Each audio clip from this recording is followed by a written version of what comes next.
The National Crime Agency said he is one of the most serious criminals in England. He was partners in a club called the Eclipse in Coventry. Stuart Reid! I didn't want to be poor. So from the age of sort of 8 onwards, I embarked on numerous criminal activities. I was convicted in 2003 and sent to 12 years for drug importation. Somebody had put a contract out on me. I know who they were. They know who they are now. He was going to pretend to be a window cleaner, and as soon as you come to the door, he was going to put it out and shoot you. And we took a picture of him and said to him, if any of us 4 are in that magazine, you're in trouble. I was going to be assassinated. They actually even told me the MO how I was going to be assassinated. I made the fatal error that no one should ever make, and that is, if you've got a good thing, don't tell anybody else about it. I'm a good friend, and I am a good friend, but I'm a bad enemy. Someone in the club is letting shots off into the ceiling. The guy who was promoting, he fainted. Fucking snowflake. And I knew there and then, I'm finished. This is the next generation.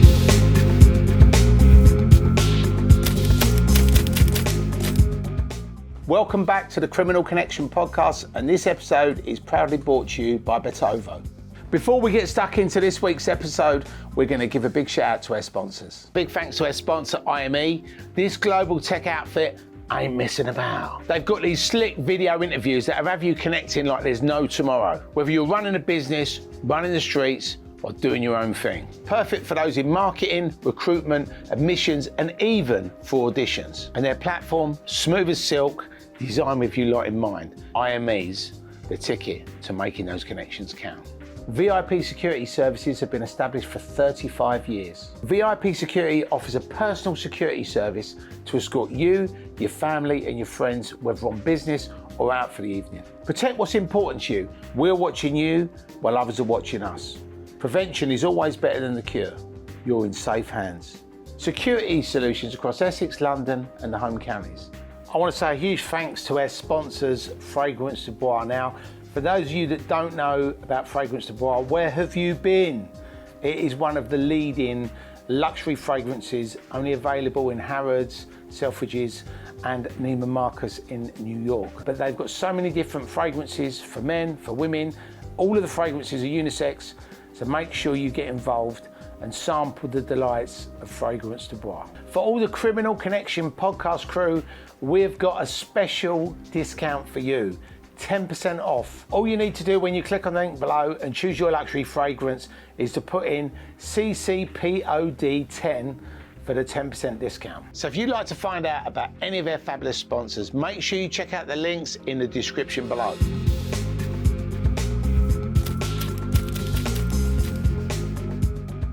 Welcome back to the Criminal Connection podcast. My name is Terry Stone, aka the Podfather. Today we have got a world exclusive on the Criminal Connection. The National Crime Agency said he is one of the most serious criminals in England, and I've known him for a number of years. We was in the rave scene together. He was partners in a club called the Eclipse in Coventry, which I'm sure any of you old school ravers would know. He's just come out of doing 2 decades in prison. So I want to put your hands together and welcome Mr. Stuart Reid, aka Reedy, is in the house. Very nice welcome. No, good to see you, Stuart. Yes, Tom. So we haven't seen each other for a long time. No, we haven't. It's probably been about 30 years, as long as that. Wow. Yeah, it's a long time anyway, yeah. But I mean, I think because I come out of the club scene in 2003, when did you get arrested? Was that 2010? Or was it? The beginning of 2013 on this last sentence. Right. But I was convicted in 2003 and sent to 12 years for drug importation back then. Wow. But I reckon we got to rewind and come again. Because obviously a lot of the people watching this may not know who you are. Stuart is under the radar. I think if you knew him, you knew him. If you didn't know him, he wasn't popping out of restaurants with celebrities. Or no, that's definitely... He definitely wasn't being a celebrity about it. No, that's definitely not my style. Were you always in Coventry? Yeah, I'm born and bred in Coventry. So I'd love to go right back to the start and just sort of hear a bit about, what it was like growing up in Coventry, what your family life was like.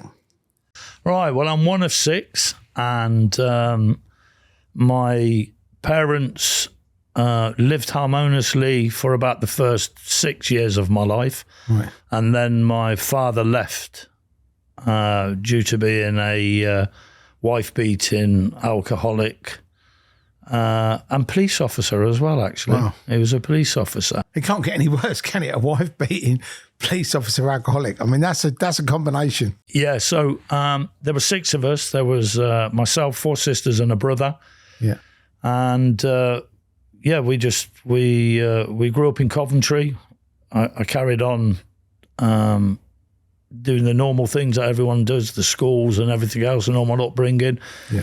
We were poor, and that was something that I always sort of suffered with, if the truth was known. The rest of them never, though. They never chose that sort of path. But me, I was always embarrassed about being poor and coming from a poor background. Right. When everyone else that you knew, all your friends, every time they wanted something, they nearly always got it. When you wanted something, for whatever reason it was, we couldn't afford it. Ice cream, couldn't afford it. Fish and chips, couldn't afford it. Holidays, definitely couldn't afford it. So when you're 6, 7, 8, these things are crippling for you, no matter what anyone says they are. They're the things that put down the foundation for your path in life. So I realised very early in my life that I wasn't going to be skint. I didn't want to be poor. So from the age of sort of 8 onwards, I embarked on numerous criminal activities to make sure that I wasn't skint. And so you started at 8?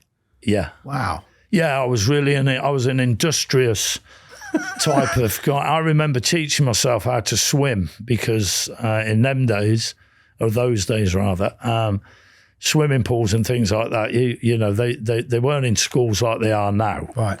And so I was fishing with my brother one day. I hate fishing, but my brother loved it. And whilst we were there, I noticed over the other side of the canal, because that's where we used to have to fish, in canals. Coventry was an industrial city.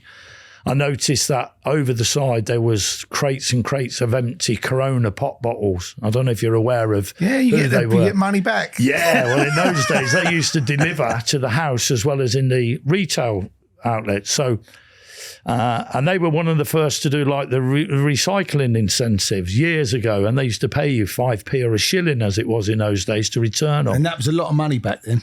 Yeah. So I realised very quickly that if I could swim and get myself over the other side of that canal, climb over that fence and then get cases of those empty pop bottles and bring them back, that I'd be able to go and cash them in the shops. And because at 8 years of age, I was quite clued up, or I thought I was, I decided that I wouldn't go in all guns blazing, that I would go and do 2 in one shop, 2 in an off licence, and I'd collect the money, which is what I did. But then I made the fatal error that no one should ever make.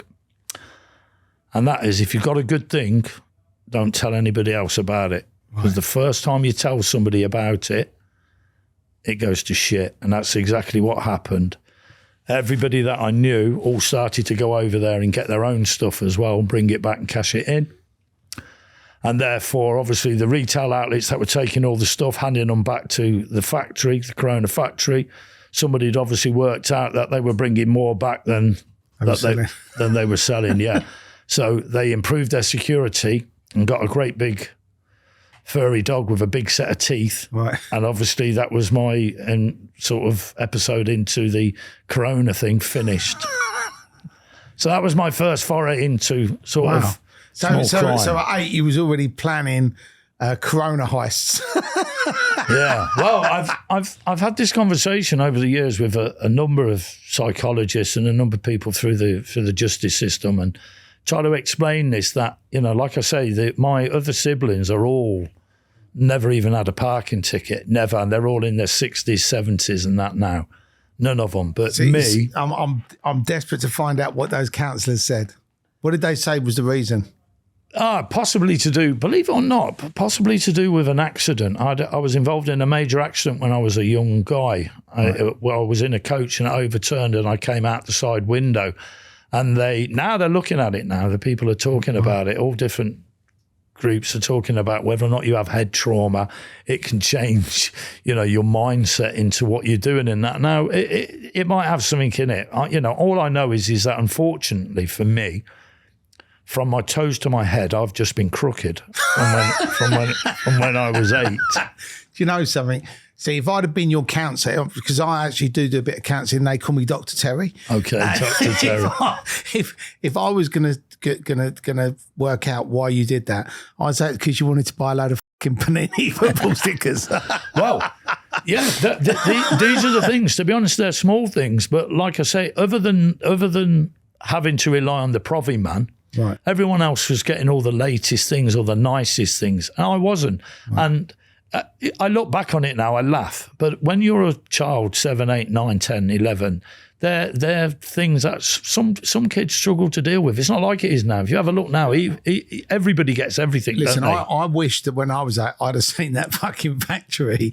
But I used to, we used to, because there was, I think, the shop, and this was, I can't remember where it was. I think it was in Walton-on-Thames. But there was like a corner shop, and then when you took the bottles in, obviously they put the bottles out at the back in thingies for the people to take away, and then obviously we go around and take them and bring them back in the shop. So we did a similar thing, but obviously not. Obviously, I'm sure you had like cases and cases. We just take a few and get an ice cream, and then next week do another one. Do you know what I mean? Well, I use mine to buy like football boots or sports kit or things that I needed, I wanted, and try to help the family and everything else. And I'd always done that. Yeah. And in our town, everybody from the age of sort of 11 and 12, you went and tried to get, a job in the market or a potato picker or do anything to raise money. I couldn't see you picking potatoes. Well, I never did actually. So I found myself as a little job at the age of 12, 13 as a shelf stacker in a Quick Save. And I don't even think Quick Saver is still in existence now. I don't think they are, no. No, but I got a job there. And again, through there, these sort of criminal traits that are within me, I was only there a few weeks, and I realised when I was in the back storeroom one day, it was a huge, big place, absolutely huge. And I can remember one day in there, I was playing football in the backyard, and in the back storage yard, and I booted the ball, and it hit the key that was on the wall, that the keyhole rather, on the wall that you put a key in, and you turned it, and it turned from red to green. And obviously, if it was on red, if you opened the back doors, the alarm went off.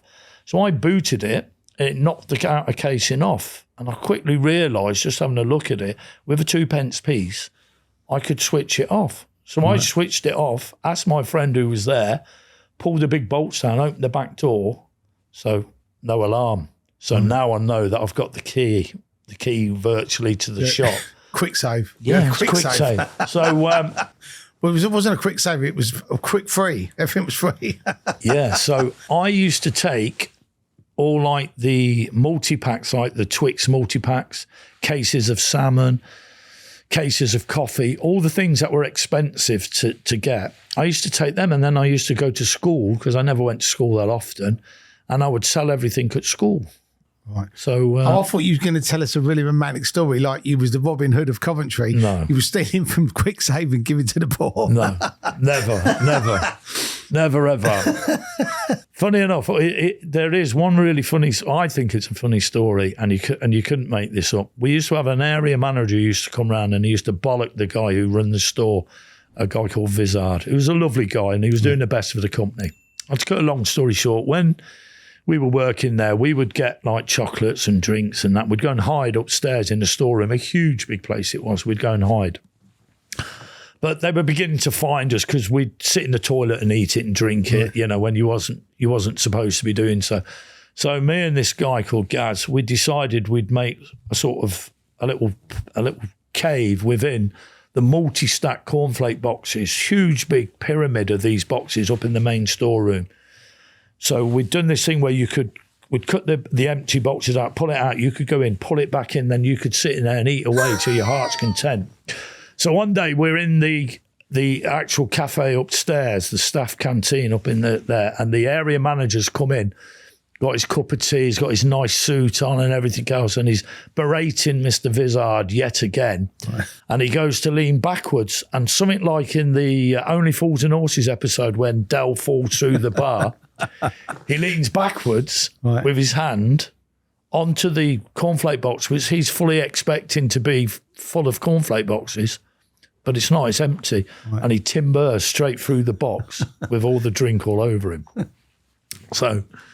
yeah, it was just, it was funny there. I was there anyway. For that, so that was another thing. Just, I was there till I was about sort of 14. Right. And I left there and progressed into bars as a glass collector, then as a barman, and learned how to under ring and just everything about, if I'm being honest, it sounds quite sad now when I'm talking about it, because my whole life's been focused on money and, you know, criminality, when really, obviously, there was other probably avenues that I could have and should have taken, because even though I never really went to school, I was always in like the good groups. I was always relatively clued up academically when it come to you know, things. But I don't know that anyway. I left school.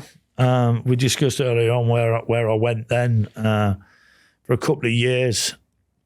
I came out of that, and then I ended up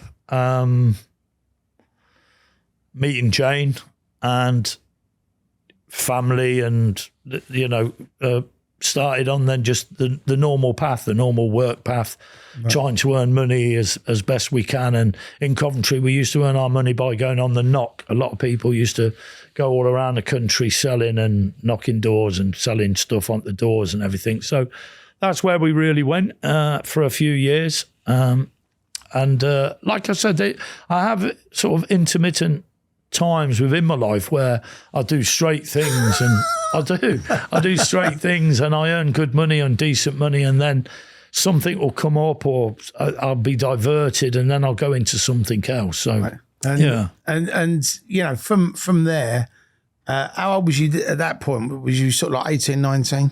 20, 21. So when would you say that you sort of progressed from doing a little sort of what I'd call minor crimes into sort of stepping up the ladder? And believe this or not, Tal, as you know, we did the music. I had album deals with Virgin Records. We had the club. I had the Eclipse. How did that? Because I mean, lots of people watching this. Now, I never went to the Eclipse, but I used to love the tape packs. And I was right into the rave scene then. And I remember literally going to Basement Records in Reading and going in there and buying the Eclipse tapes. And there was always like Top Buzz, Cole Cox, you know, all of those. And I'd literally just buy, I'd drive there to buy these tapes and listen to them and just wish I could go, because it just sounded absolutely... I mean, how did it come about, the Eclipse? Believe it or not, through my then... at the time, brother-in-law, Nev Fivey from Amnesia House. Right. He was sort of like, well, he was my brother-in-law, and we used to get on really well. And he'd sort of asked me, he said, you know, do you know anyone with a big house?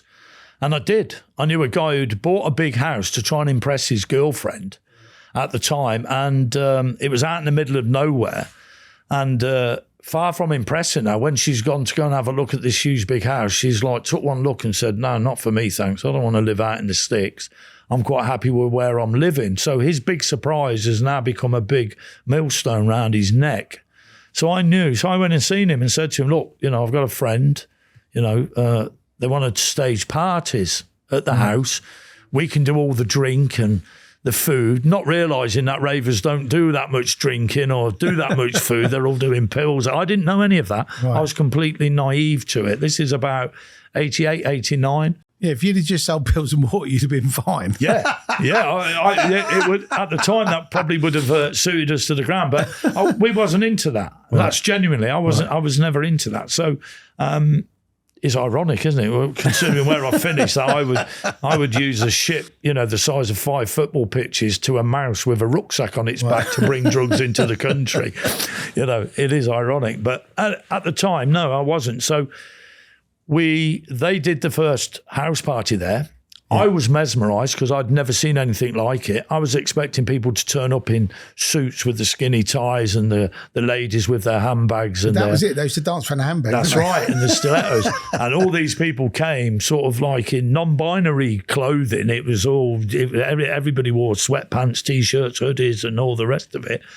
And to be honest, I was blown away. And I really was. I was blown away because I'd never seen anything like it in my life. And it was absolutely top drawer. And it went from sort of 10 o'clock at night till 8 o'clock in the morning. And I'm, considering I've just said I'm like quite a clued up guy, I'm scratching my head thinking, wow, all these people managing to, I couldn't do that. I couldn't stay up all night, dance all morning, but obviously they were all on pills, or they were all on amphet, or they were all doing something. Yeah. So anyway, the first party went off with, it was a major success. So we had to meet up to then discuss all the finances, and then sort of this is where everything then sort of goes downhill then, because much as raves and acid house parties and dance parties bring everyone together and it's all harmonious, sorting out the finances from one is the opposite. It brings out all the badness and the sadness in people, doesn't it? So we ended up having some major disagreements because we'd had some arrangement to do with the door. They'd had a huge guest list of 100 odd people, and we were saying, well, that's got nothing to do with us, that's to do with you. Not really understanding that it is part of the scene. It was part of the scene to have, if you've got a DJ come, he's bringing guests and everything else. So we did another one, and it ended up where we ended up having a major dispute. Neville had two partners at the time, Mickey and Bam Linus, and we had a dispute, and we said, right, we'll go our separate ways.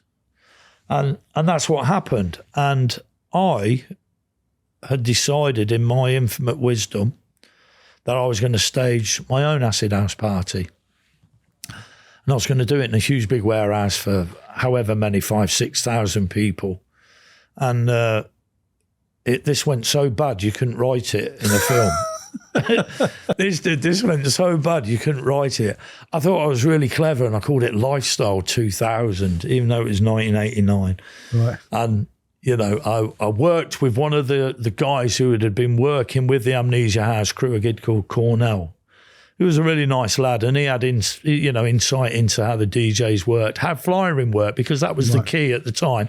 Flyering was the key. You had to go and fly other people's events, and people have got to understand that at the time, these weren't mainstream events. These were events that were just popping up. Yeah, underground, yeah. That's right, underground. Yeah, you just phoned a number and someone would say, yeah, you got to meet here, and that was it. So this party, eventually I got served 4 different injunctions from 4 different police forces.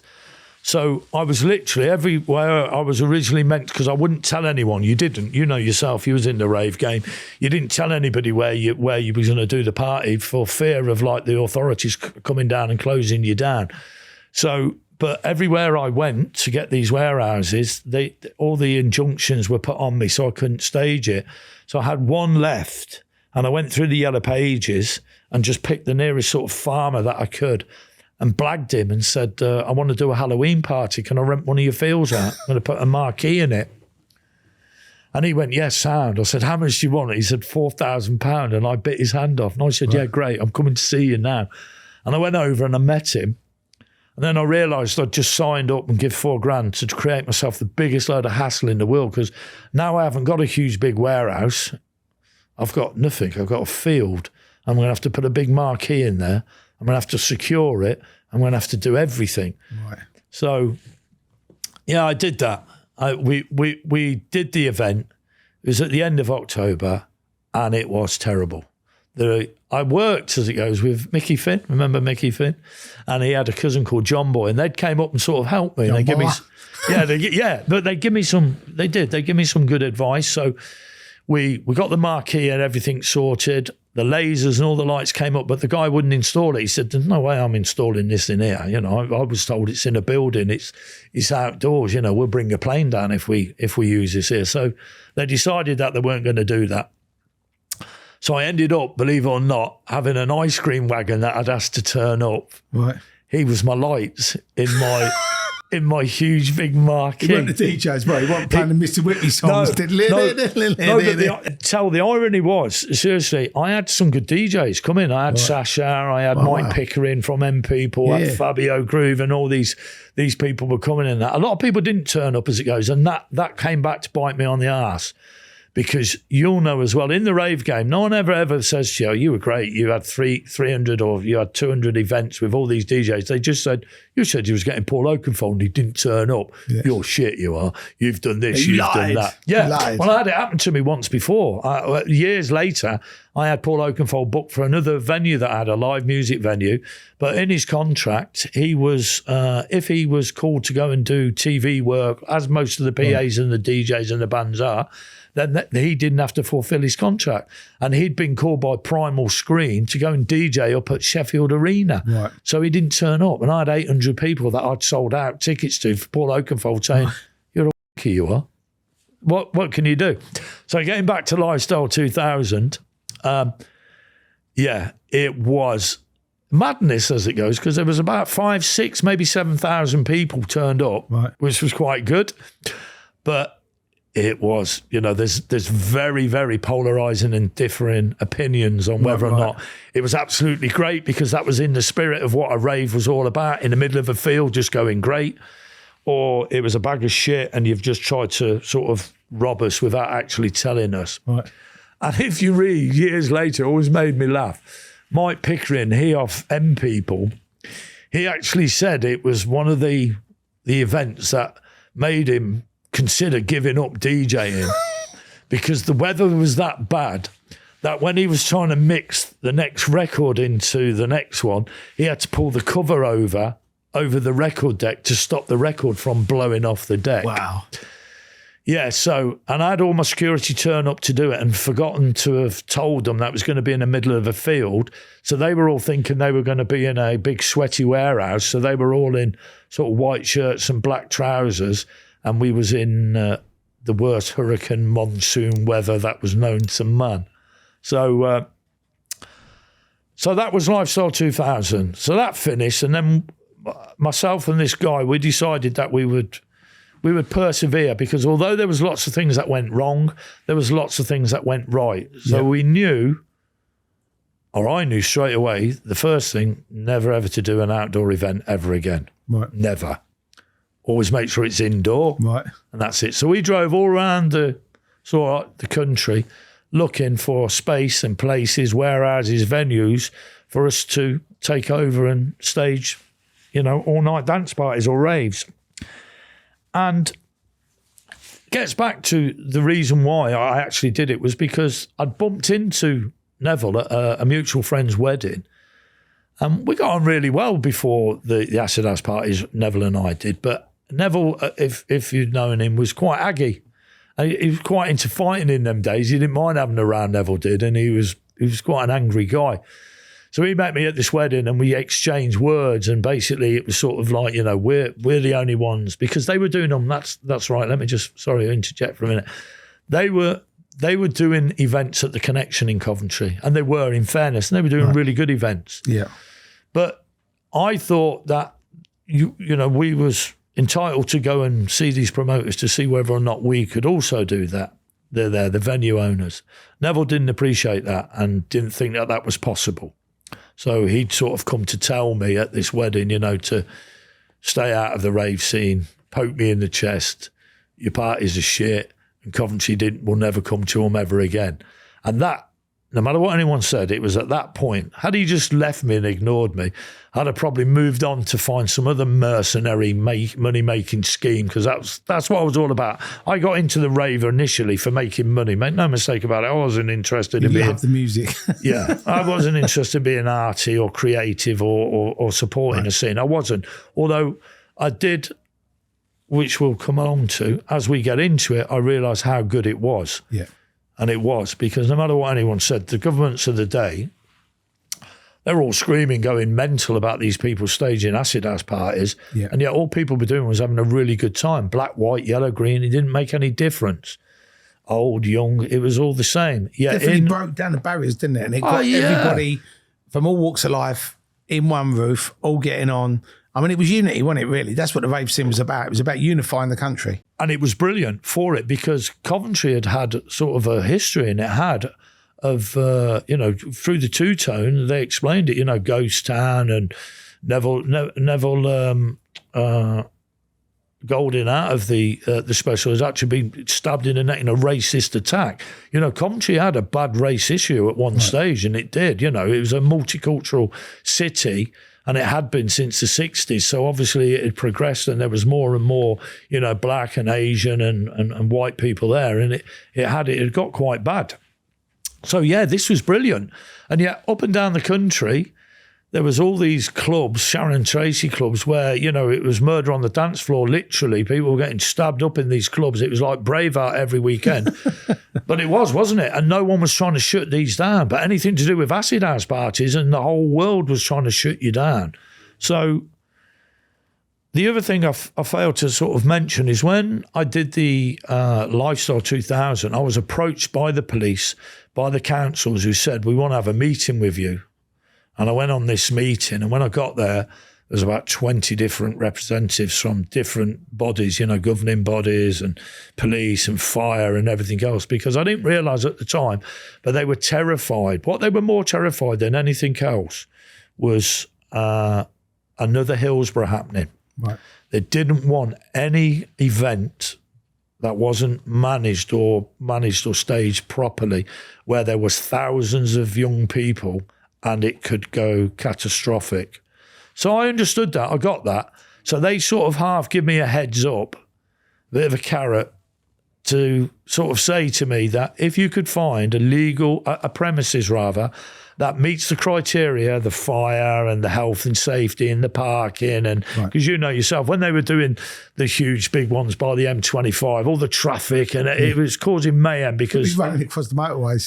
Yeah, it was just mayhem. So you have to accept, you need to organise it. What they should have done is just ignored it. Had they ignored the rave scene, guarantee you, like every other trend, phase, whatever, it would have gone away. But what ticks more boxes than anything else for the youth of today is when your mum and dad don't want you to go to it, the police tell you it's going to be bad for you, and the press tell you that anyone who goes there is a deviant. They're all the three things. That's it. If you're young, everybody goes, that's for me. That's where I want to be. I want to do that. So that's sort of where we ended up. Right. Like I said, I spoke to Neville at the wedding, poking the chest, and I vowed from that day, no matter what, I would open up an all-night dance venue. So you and Neville were sort of rivals then? Yeah. Because we when we were doing air raves, obviously I was out of London. So when I started going into London, I had a similar sort of thing with people, you know what I mean? But obviously I was quite aggressive when I was filming. I know you were, Terry. Yeah, I know, yeah. So I was a bit like you, when people sort of say you're not doing it and sort of saying, and they used to say this Surrey boy coming into London taking their money. That's what they used to call me, the Surrey boy. Who the fuck's this kid from Surrey coming taking money? And I used to just be like, fuck you, do you know what I mean? But when you get those, I think like from you, Stuart, you were from a working class background, you didn't have no money, you brought up on the wrong side of the tracks, and back then, you sort of, even if you weren't particularly hard, you was game. Do you know what I mean? And I think sorry, Terry, I've always been game, but no, I'm not a good fighter. Right. Never ever. There's a million stories about, I'm the guy in William Wallace, the one with the X-ray eyes who can do all that. No, I'm not. I know lots of people who can fight. So subsequently, I don't need to fight. And I've always learned, to be perfectly honest, that that's the last resort. Because if you find yourself in them situations, it's normally because you've made a bad decision. You're working or you're doing things with the wrong type of people.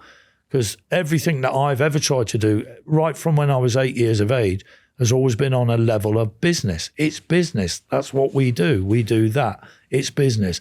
Not into all that. I've been invited many, many times, as you know, through Dave and other people, to go and be introduced to other figures from there. And like you said at the intro at the beginning, I'm not interested in any of that. It was always know your wealth, don't show your wealth. Right.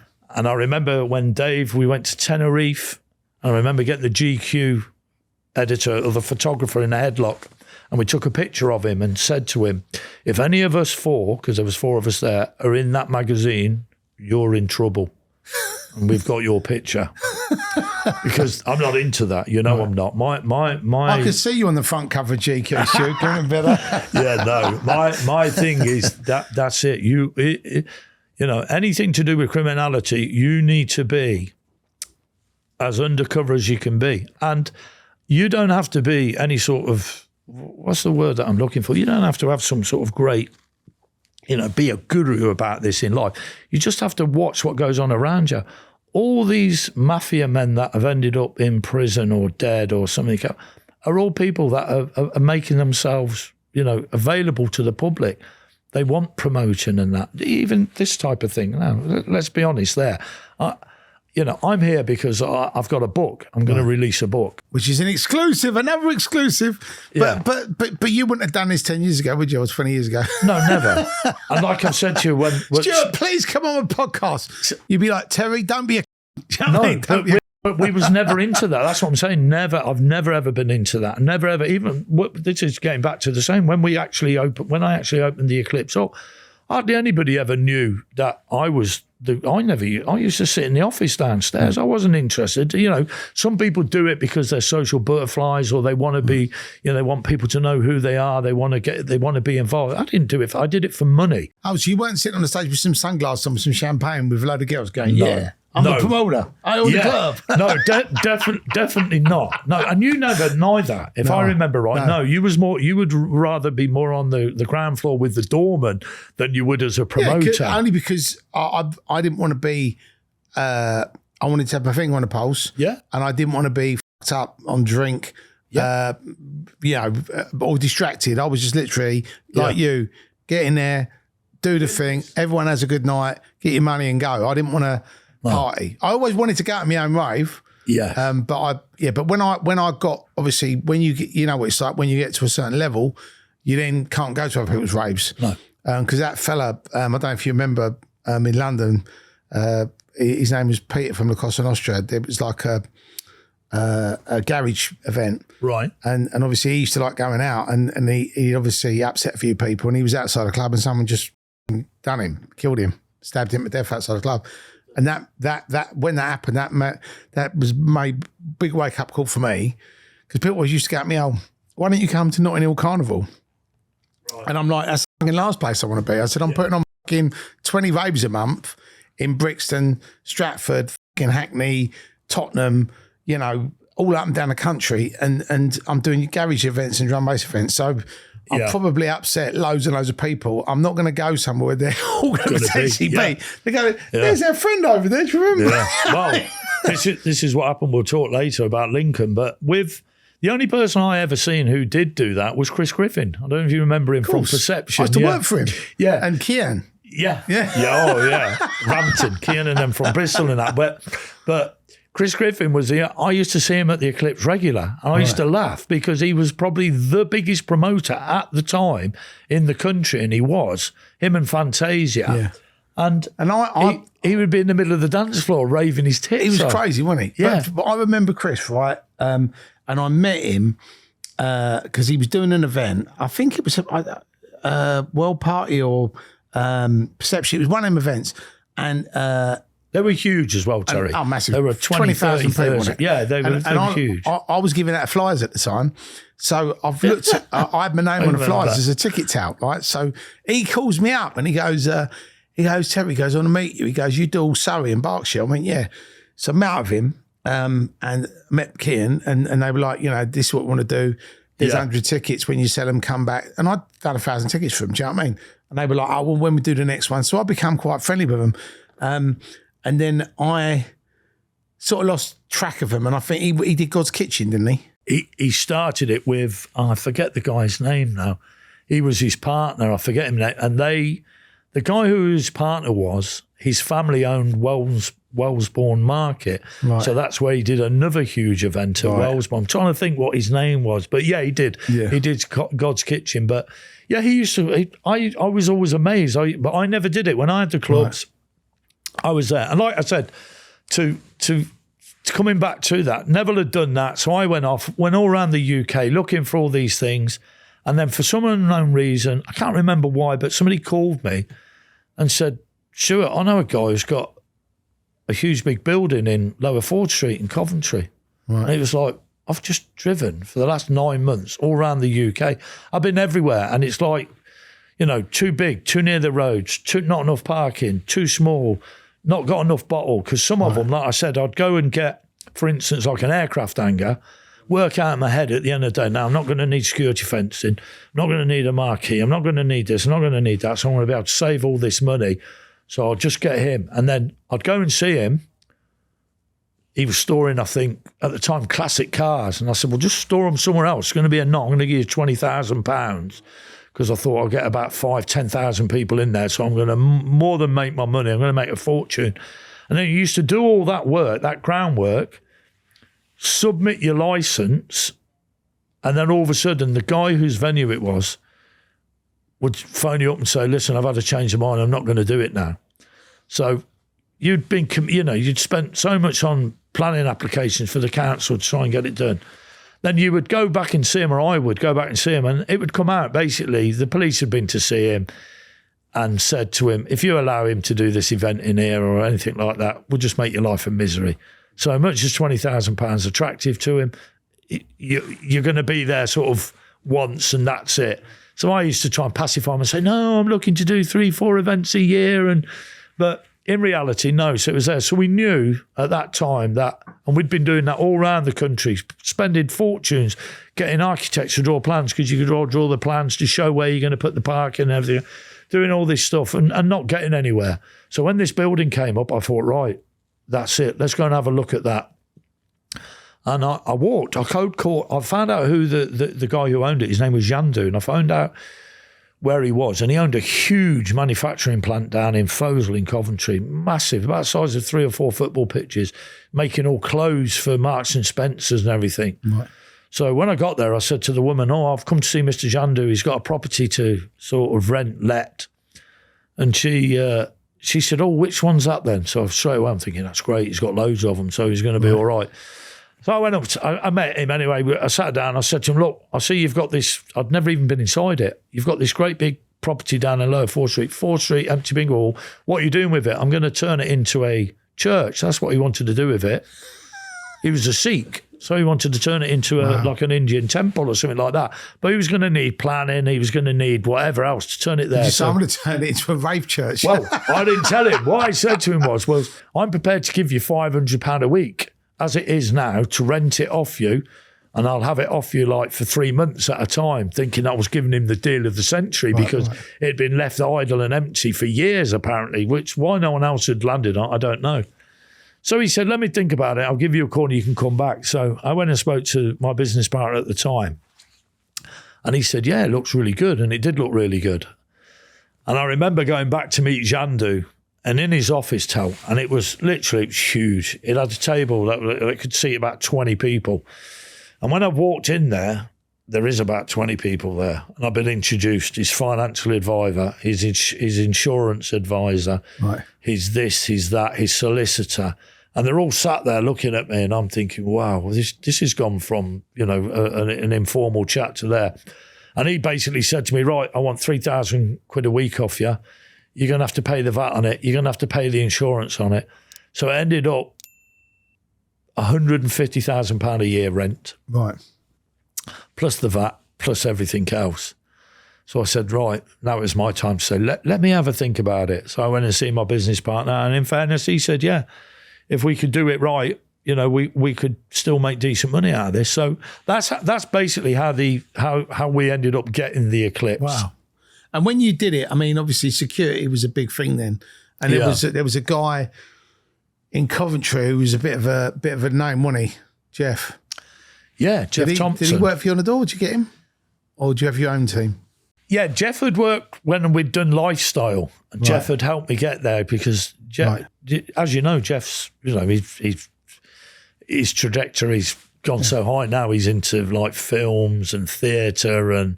I was talking to him just recently, actually. He's telling me he's just finishing off a new short film with Christopher Eccleston.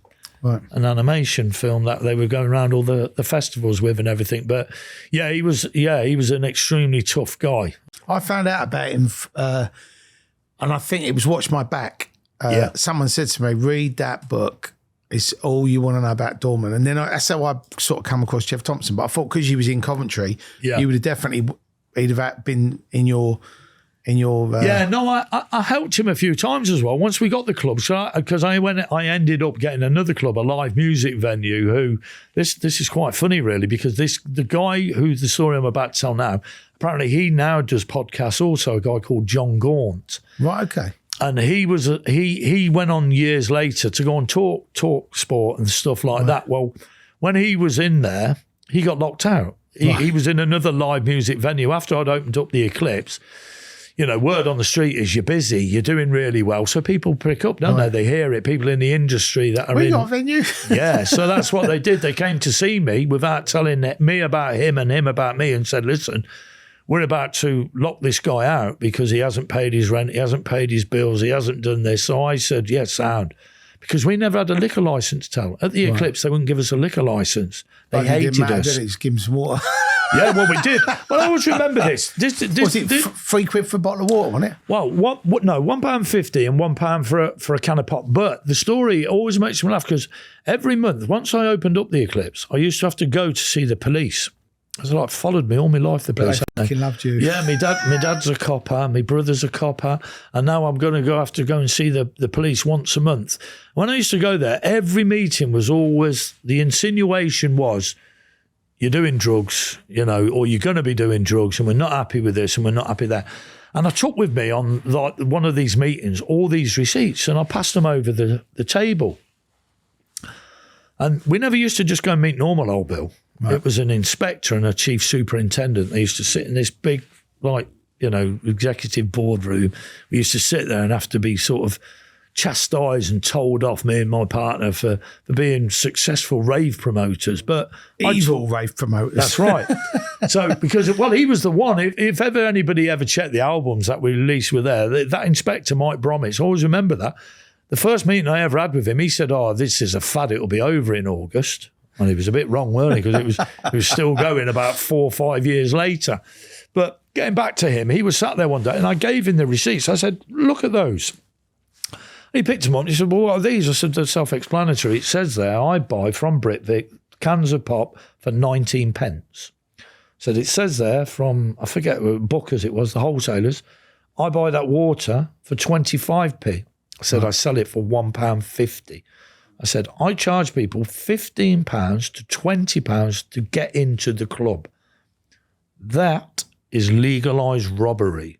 Why would I want to do drugs? I said, I'm taking £15,000 to £20,000 a weekend selling water and pop. That cost me pennies. But he couldn't quite grasp that. He couldn't quite grab it. But yeah, getting back to the podcast guy, the John Gaunt guy. When he wrote a book, I forget what it's called now, but he said that when he lost the TikTok, it was called the TikTok, Theatre in Coventry, Theatre of Coventry. It's called something else now. Beautiful venue, could hold about between 1,500, 2,000. It was a live music venue. So I used to have you had all the bands that were going to be, and you had all the bands that had been. Right. So you'd end up with the Stranglers, Big Audio Dynamite, and then you'd end up with believe it or not, the Oasis and Muse and all the ones that were just starting on their journeys. It was brilliant. You'd put some in the main room and some in the smaller room. But he put in a book, as it goes, the cheeky bastard, that I think he called us ne'er-do-wells. The ne'er-do-wells took over the club. That's what he called us. And it always irked me because I thought, I didn't take over nothing. The brewery came and approached me and said, listen, we've seen what you're doing. You're smashing it. You're doing revenue. We want you to take this over, because he wasn't paying the bills. Right. Simple as that. But yeah, John, pay your fucking bills. Yeah. Well, he's had a lot to say over the years in a lot of things. And in fairness, he's got quite a big following, and he has on lots of different things. Okay. And I've always been sort of, I don't want to be his mate. I don't want to be his friend, but I think if he'd ever bothered to sit down and just have a proper conversation with me, he probably would have realised that the ne'er-do-well wasn't quite what He's he had actual right. pictured. Yeah. Just business. Again, it's just business. That's all it is. And when you was doing the Eclipse, did you ever have any any proper like violence with anybody, or anybody trying to sort of drug dealers coming in, or anything like that? Yeah. No, I had the pay party unit, didn't I? Actually come and see me and tell me that I was going to be assassinated. They actually even told me the MO how I was going to be assassinated. So who was that, sweet? Say that again. I was going to be killed. Somebody had put a contract out on me. I know who they were. They know who they are now. And it was to do with one of their brothers. When we used to catch anybody dealing, in fairness, we were ruthless. In fact, we was medieval. We shouldn't have been neither, and that's the truth. Was it hammers, or was it right? Bats and hammers. We shouldn't have been, and that's the truth. We shouldn't have been. I'm not going to make any excuses for it, because I get slightly embarrassed by it, because, like I said at the beginning, I'm not into all that violence and all that. Unless you're getting paid for beating people like a boxer, there is no money in violence, none whatsoever. And hopefully, if we get to it, I've spoken to many a young guy in the high security estates who are doing 36 years, 42 years for shooting people for absolute nonsense. And I mean nonsense. Postcode, looked at me the wrong way, slagged my bird off. 46, 42 years, wow. 38 years. Rex. That's not like, you can't click your ruby heels and they'll take that away. That's the minimum time you're doing in prison. Minimum for nonsense. So no, violence is not my thing. It's never been my thing. I'm no good at rowing. Everyone thinks that I am, but I'm not. And like I said when we was talking prior to this, out now here in the streets, there'll be some young 17-year-old kid who could probably come up here and smack the fuck out of the three of us. But there is, isn't there? And there always will be. It will move on. So violence, it doesn't do it for me. But yeah, in clubs, you will get violence. And yeah, I had a contract put out on me because the brother had got killed. And I wasn't having any of that, because the same as I've just said to you, I can't row and anything. I can't.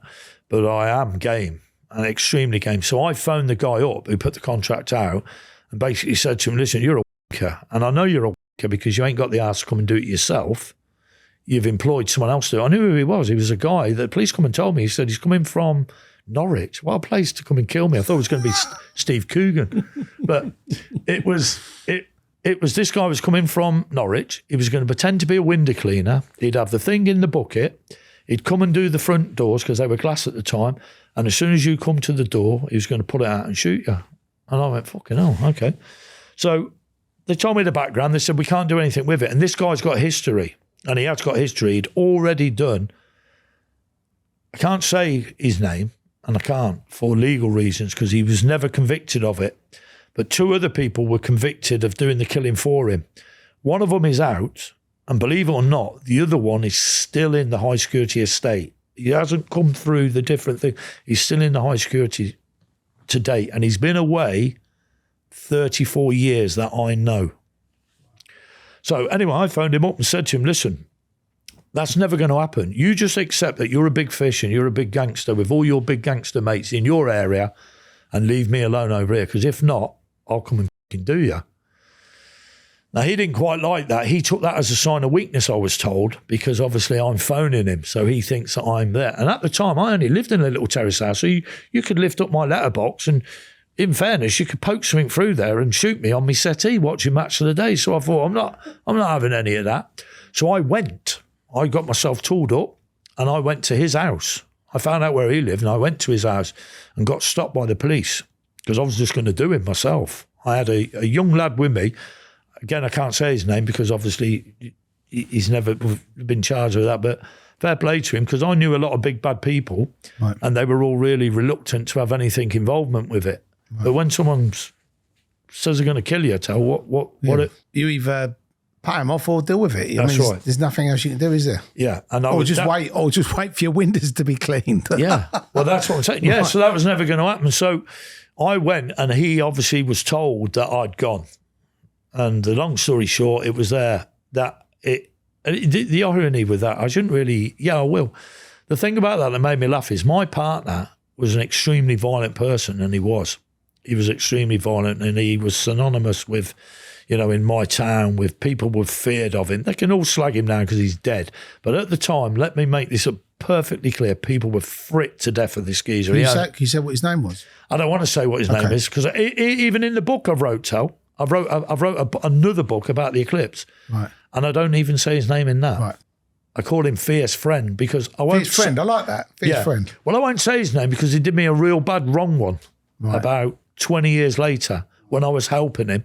He did me a really, really bad service. And if you know me, anyone who knows me will tell you, I'm a good friend and I am a good friend, but I'm a bad enemy. And once you cross my sort of line, not in a violent sort of way, I just do not have anything to do with you at all. I had a friend in Scotland who I've known for 35 years, who, when I first met him, this sort of goes about, when I first met him, believe it or not, he was where you are from me, drunk, and he was waving a shotgun at me, threatening to kill me.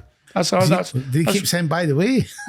No, funny, it's mad that it's mad that there's going to be a murder. It's mad that you've said that because the one thing I say, I still tell people about this guy, and I say about the story because he had one of them accents that, even if he read the weather, people used to shit themselves because he was one of them. Yeah. Well, anyway, he stood in front of me. I was running a business at the time up in Edinburgh. Right. And I'd sublet like an office and a unit off this guy who owned this building, who was a developer and everything. And apparently this guy who's in front of me waving this shotgun in my face, threatening to blow my head off, his brother worked for this company and they hadn't paid him. Right. So I said, well, can you just put that down? He's drunk. It's hard to talk to someone when they're drunk and waving. He goes, just put that down. I'm shitting myself because I can't go anywhere. Inside of me, I wanted to just get up, scream like a girl and run off. but I couldn't because he was about 2 or 3 feet away from me. So I sort of calmed him down and said to him, listen, the guy's name he was looking for was Jim Mowat, funny man. I said, he's not here. He's gone off into the wilderness in his Lotus Elan or whatever because he was quite a flash geezer, this guy was. I said, he's gone. He's not here. He went, I'll come back. And he went. And about a week later, he came back in fairness, stone cold sober, and come over and introduced himself and said to me, like, listen, I just want to come and shake your hand and say, I really appreciate the fact you didn't call the police, because most people would have called the police. Yeah. I've had a shotgun waved in their face and threatening to kill. I said, yeah, that's all right. I'm not that bothered about it. And we got on. And to be honest, we worked on and off for like 30 odd years. Right. And then I came out in 2007 or 8, and he did me a serious wrong over money. It's always money. People will do you for money. And if he'd have asked me to, I didn't have a lot of money at the time, but had he ever asked me, I'd have let him have it. Right. I'd have said to him, yeah, you can have it. We'll work something out. But he didn't. I've got a postcard from him somewhere. I've kept it because he sent it me in 2016 because we've never spoken from that day in 2008. And you can't mention his name? His name's Don.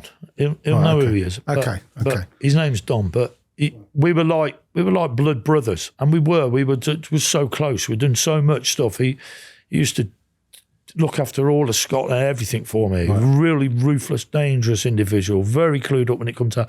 But again, over money. And I said to him, don't worry about it. Keep it then. That's it.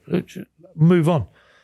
Never ever spoke to him ever again to that day because it's not worth all the other stuff. Like I said to you, the violence, the blood, the death, and all this murder, death, kills. That's no good. It's just no good. And for money, it's obscene. To kill somebody for money, I think it's obscene. So my personal opinion, I know there's a lot of people out there who've got loads of hates and loads of beefs and loads of different stuff. It's not where I've never been. That's not my thing. Murder, death, kill is not my thing. Right. I've met so many people that have ruined not only their own lives for the next 30 to 35, 40 years, but all them people's that they've been involved in these murders, you ruin your own family's life because, well, you've firstly sentenced them to have to visit you for 20, 30, 40 years, knowing that your parents are not going to live that long or whatever. And then the guy who's died, you've ruined all his family there because anyone who dies in sort of tragic or like catastrophic way, it's personal, isn't it? it rankles with you. If somebody passes in their sleep, much as it's deep and it hurts you, you can reconcile with it and you can relate and you can move it by. But someone who's been shot dead, stabbed dead over nonsense, it's an if and but forever, isn't it? And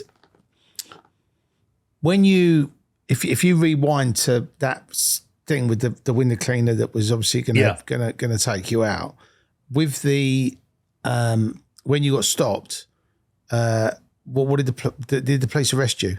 No. Oh, right, okay. No, they just didn't. stopped you and said, "What are you doing?" They phoned me. Right. They had spotters. They phoned me. They phoned my business partner first. Wow. If the truth is known, they phoned him first and said, "You need to phone him. We know where he is. We can see where he is and we can see what he's trying to do." Right. Because I was fuming. At the time I was only, I think I was 28, 29. And I had 2 children. They were like, I think 6 and something like that, 6 and 4 or 6 and 3 at the time. So it wasn't going to kill me. I suppose in a way though, Stu, what they did do was they that saved you going to jail, because obviously if they hadn't stopped you, you would have probably... Yeah, but it made me become a dick, and I was. For about a year after that, I was a dick because I used to carry with me everywhere I went. Everywhere I went, I used to carry with me. What did you have? Did you have a 2-2 or did you have a... No, I had a revolver. Oh, right. I just had a normal, I think it was like a cowboy one. Yeah. Smith & Weston. Yeah, apparently no, I do. The 38s, everyone tells me that they're the ones... No, it wasn't. It was, I think it was, I'm sure it was just a 9mm revolver. And I was always put off with automatics through time before because jamming, a revolver will never jam. It will just keep going until you empty all the chambers. That's what I had a friend who like a Browning, an old World War II sort of Browning thing. And I used to have the holster and I used to go everywhere with it. No, I did. Could you do that thing? Could you do that thing where you pull out and you go... No, it's embarrassing. I'm even embarrassed talking about it now, and I genuinely am, because... No, but it's in the past, Stu, you know what I mean? It's different times. But I was embarrassed because I got arrested once when I had the club, didn't I? Because I was being a cock, and we'd gone somewhere, me and my partner, and it ended up with a big fight in a pub. And I ended up getting prison for that. And I was accused then of trying to shoot somebody then. And when we actually went to court and trial, the judge dismissed the gun allegations, which was quite good because the witnesses had obviously been primed, and they had. Somebody had said he'd got a gun or he had this, and they'd all put their own slant on it. So they try to fit you up, basically. Yeah, one of them said I had a double-barrel shotgun. One said I had a sawn-off shotgun. One of them said I had a silver handgun, and one of them said I had a brown revolver. And I literally in the dock... You're action man. Yeah, I literally in the dock can remember I was dying to say it, and I was dying to say... well, I'd have only needed like a sort of an RPG, and I'd have had the full set, wouldn't I? But the judge, in summing up the case, dismissed it, which was really helpful for me. He dismissed it because he said it was too wide, and they described them. One said it was that big, one said it was this big. Sawn off shotgun. He pulled it out there. Do you know what they did do there, though, Terry? Right, and this is fact. They'll deny it to the day they die, but they did. They were that desperate to convict me.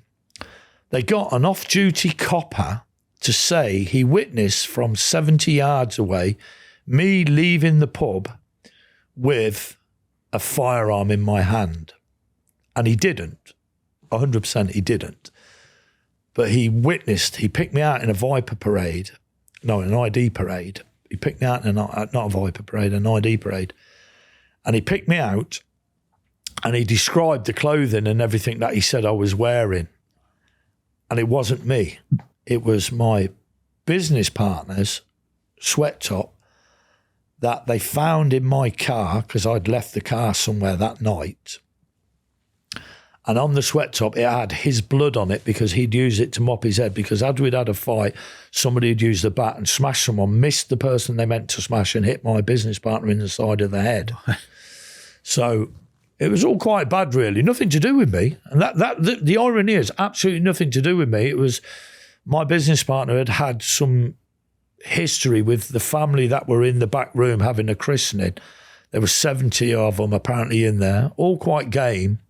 someone had said that he was in the other room and the word come back. They'll probably still never believe it to this day when I tell it, but it's true. Their uncle actually came into the bar to say to my business partner, you need to get out of here because them lot in there have been on the drink all day and they're on about coming in here and you're getting weighed in. And like I said, my business partner was ferocious. He had quite a reputation of being extremely violent and extremely, deadly when it came to that. So I wasn't into all that. Like I said, I just wanted to, sort of like earn money, live life and just get on with it. But used to carry because of the incident, the threat that was there. And that's not idle chit chat, no. Terry. That wasn't someone telling you in a pub or somebody shouting down the phone, I'm coming to get you. Because like I come to a story when I was in jail where someone said, I'm going to get shank and come back and stab you. And I just laughed and said, you're not. Said, you're not, because if you were, you would just go and get it, come back and just stab me. You wouldn't tell me you were going to do it because then I'm going to be forewarned and forearmed. So anyway, but the thing with the hit on me, that was the police. The police come and told me, said, listen. What's it called? It's called something, isn't it? Osman warning. Osman warning, right. And it's mad you say that because I've had the opposite put on me and I didn't realise, and I've had a reverse Osman warning on me. And I didn't know at the time. No, seriously, this is funny. This is years later. There's a guy who, this guy I'm going to talk about. He used to run a big mad rave promotion company and he sold a business for £9 million. And they did a deal. He sold it to this guy who was running this company on condition. They did a deed of trust, £500,000 under the table. And once it had gone through, £3.5 million in shares, because obviously if I tell you I'm selling my company today and you've got foreknowledge of it before I do it and you buy up, you'll make more money. So that's what they were going to do. Long story short, the guy reneges on the deal. They've sold the business. You don't want to give him the £500,000. They don't want to give him £3.5 million in shares. So my friend phones him up and said to him, I want my money. This normal businessman, as far as I'm aware, he's a normal businessman buying multi-million pound companies, says to him he's going to get some Russians to come and collect him in a van. So obviously he's been watching the latest movie because they're all Russians, aren't they? Everyone goes and gets a Russian. So what this guy didn't know is that this guy who run this promotion, who you know him well, he's spoken to you, I know he has. I don't want to say his name, but he has contacts. So he phoned me. So I said, get him on the phone then. So I said, listen, we're at the Sanderson Hotel. That's where we were. So we're at the Sanderson Hotel in London. Bring your Russians and come and meet us because it's not going away and we're going to have to do it. Now, in fairness, he did turn up, right, but he didn't have his Russians.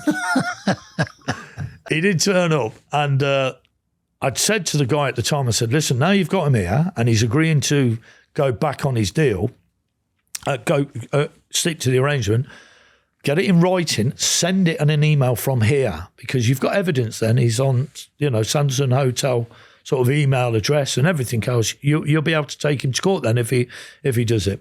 Long story short, they agree and everyone hugs and loves and they go out the door. Me, I say he's a he is. He's going to renege. He is. You should have put him on the spot now. So about 2 months later, I'm going to Cyprus. Somebody's going to get wed. Right. So I'm going to Cyprus. I leave the house normally really early in the morning, between 6 and 7, or try to, go and do my business and come back late in the evening. So I didn't know this at the time. I got back that night. I'm going to Cyprus the next day at 9 o'clock at night. It's in the summer. And the house I lived in at the time had quite a big drive and all the rest of it. So I've just gone in the house, said to my daughter, do you want takeaway? I'll go and get a takeaway and do whatever. We'll get ready for tomorrow. I can see walking up the street, up the drive, these two guys. I don't know who they are. So I opened the window. So can I help you? I said, yeah, we're police officers. I said, oh, yeah, what are you here to see? Oh, we've got something delicate to talk to you about. So they came in and I'm talking with them and they said, I'm trying to process what they're talking, trying to listen because the way they're talking, I'm thinking, who are they on about here? They're saying, right, then we're here today because you're going to have to sign this document. I said, what is it? He says, reverse Osman. Straight away, I'm infuriated because I didn't know what a reverse Osman was, but I knew what an Osman warning was. So I thought, okay, no, who wants to kill me? Do you know what I mean? When I find out who it is who wants to kill me, I'll go around, I'll make sure I'll do this, I'll do everything. And they said this guy's name, it's for him. And for apparently 3 weeks, they had armed police outside his house because he thought that I was going to arrange to do something to him. Right. And unbeknown to me, the guy from the rave company was going to the south of France on the Saturday I was going to Cyprus, and a guy from Stoke-on-Trent who has got absolutely nothing to do with anything, Right. but is meant to be a major face in collecting debts and things like this. Apparently he's going back to America. He's got nothing to do with it, but they've said his name to me as well. Right. So, reverse Osman. And I just laughed. I said, listen, what did he say when you spoken to him? I said, did he say that I threatened him? He said, no, in fairness, he said you was really nice and polite and decent. I said, yeah. I said, he just needs to do what he needs to do, doesn't he? You know, if he's paranoid that somebody's going to do something to him, it's because he hasn't stuck to an agreement, a legal business agreement that he's agreed to do. But reverse Osman. So, yeah. But after that hit was put out on you, did you? And obviously, you was then having to like carry a piece to protect yourself. Did at any point? I mean, did it just never happen, or did it go away, or did it just get dropped, or was there always a threat that he could do it at any time? No, I think the guy who I can't say whose name it is, I know the people years later who know him now. I think he sort of got the message, Right. And they realised that obviously, I would have thought if they were reasonably clued up, he'd already gotten away with one, and he has. He's gotten away with a contract killing, and he has. He organised 2 people to kill it. It's a fact. Everyone knows it. Doesn't matter. They'll all be saying the guys' names here. Everybody knows who they are. Yeah, put it in the comments below. Yeah, no, they'll know. Anyone who else Right. comes on, I guarantee you, they'll say, yeah, you know who he was on about? He's on about so-and-so and so-and-so, because one of them's still in there, and he's one of the biggest handfuls that there is in the prison system. To this day, he's super handful. The other one, he's been released about 12, 13 years ago. Right. So, but the other fella's still in. So I think it was like a natural progression, because he knew that there'd been that much police activity involved in it that if anything was to happen to me, then he would be the first port of call. Right. And nobody really wants that. They might, you know, people with money can organise people to go and do these things. But when it actually comes to you getting weighed off for conspiracy to murder or murder, and you begin to realise that you could possibly be looking at 20, 30, 40 years, Right. it straightens a lot of people out. People who think they're gangsters, that soon puts them back. Well, I think also with something like that, once he's had the knock on the door saying, we know what you're doing, and you've had the knock on the door, we know what you're doing, you're both kind of being put on notice, isn't you? So it obviously makes it less appealing, because you think even if something happens to him and it's nothing to do with me, I'm going to get fucking blamed for it. Well, I've had a couple of occasions. I once went to a club in Sheffield called Subway, and the 2 guys who owned it asked me to help promote it. So I said, sad. As usual, they want me to do the Eclipse night. I don't want to do the Eclipse night, because the Eclipse night's been there, done that. It's finished. You have to move on. The new boys are in town. The new guys are in town. Let them do it. But they want me to do it. I'm still doing the tape, so it gets me dat. So I think, right, bite the bullet. I'll literally bite the bullet. I'll go and do it. And when I get there, they want to do a house night themselves. So can I get Sasha to come and do the house night for them, which I managed to do, believe it or not. I managed to go and annoy Sasha to death as he was... I did. I feel bad for him, really. He was at Hawcross Hall, sort of recuperating from having to DJ like for 10 hours a night for 7 days a week all over the world, because he was massive, wasn't he? He was the yeah, biggest. he was huge at the time. So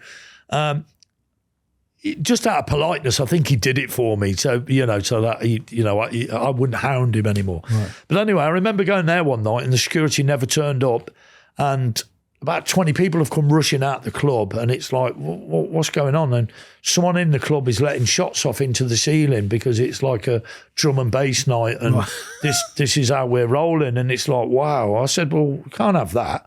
Do you know what I mean? You can't have that. Your punters are being scared out of your club, so there's no security there, Tal. Wow. So when the geezers come down, he's put the entrance to the club, believe it or not, was on the outside. Worst place ever in the world. It was on the outside down a set of concrete stairs, because it was a former railway arch, or 3 railway arches that had been sort of split. So you had an upstairs and a downstairs, but the entrance was at a sign. It's probably still there now. And it had this concrete like bunker wall where you went up and you paid to get your ticket to get in. So when he's come down, he's put his hand through with the gun and gone blah, blah, blah, as they do. And the guy who was Did he make that noise as well? Yeah, I know. I can't make it. They do, don't they? They do all that, don't they? And I just laugh. It is what it is. You don't have to worry about the noise because the one that's going to do you're not going to hear. Right. So why would you even worry? Right. But the guy who was promoting, he fainted. He fainted. Honest, he fainted. And fucking snowflake. Yeah. The woman behind the counter was my sister-in-law, next missus. And she let off a bit of a scream. But she was game. She carried on. She used to work there. So I went out like a gobshite and said to him, "Hey, you're out of order, you are." And as soon as I said it, I thought, cut my tongue off because I should never have said it. Right. And he turned round. There's a black dude with dreads. And he was wired. He was absolutely wired. Right. And he come up to me, "What did you say?"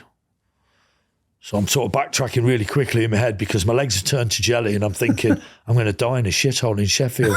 How's my life come to this? I'm going to die in a shithole in Sheffield. And I said, "You shouldn't have done that. You're out of order. You've scared him to death. He's fainted. And you've scared the woman in the box. She's like just screamed out." And he's just looked at me. He's gone, "Yes, star." And he's gone. So I swear to God, this is about, I don't know, about 11 or 12 o'clock this is. Security not even there. So I thought to myself, how lucky am I? I'm retiring. I'm never doing this ever again. Because I shouldn't have even been there. I've gone there to help promote the club. To sell. Yeah, I shouldn't have even been here. What are you doing? Like, what are you doing? So 4 o'clock in the morning, I see coming down the cobblestones at the back of this BMW white convertible. Who is it? It's Starman. Jumps out of it, comes walking up to me. So I thought, oh my God, what am I going to do? I should run again. Thought, you can't run. You're going to have to see it out there. So I went and seen him. And because when he put the thing to me, I genuinely thought, you're finished. That's you done. And when he got out, I thought, oh no, he's going to have gone home. He's going to think, that silly fat white bastards, just give me a load of shit. He can get it, he can have some. So he's come back up and he's come up to me and he's apologised. He's put his hand up, like, and I've sort of like, yeah. And he's gone, "Sorry, Star." He said, like, I was a bit away with it. I said, you can't be doing that in here. I said, club will get shut down and everything. He went, "Yes, and he just went. So, yeah, I've had a couple. Did the guy faint again when he saw him come up on the... No, I think his name was Will. He was quite a good guy as he goes, but they were in it for the house scene. They wanted like Sasha nights. Right. They didn't want drum and bass. Funny enough, they also caused me a bit of grief with someone who's quite synonymous with Sheffield as it goes. He got shot dead. A guy called Lester Divers, right? Who he came one night on a Friday night. And he used to come to the club and I used to let him in because he'd come with a little posse. He was a face, he was a name. And, you've done clubs yourself. You've got to look after these people. Much as if you don't want to, it's how good business is done. So he come one night on the Saturday night when they're doing the housey night. He gets turned away. So he says to me, "Why am I being turned away?" I said, "Do you want me to tell you the truth or do you want me to tell you what they're telling you? Because they're telling you it's because you're not dressed right." I said, "But it's because you're black, you got dreads, and you're not the vibe that they want in here." I said, "That's the truth." And he went, "Right." He said, "Sound." He said, "Well, I'm not having that." So he went away. He lived in a place called Pittsmore, and they had an army. So they just came back down and they absolutely trashed the place. Wow.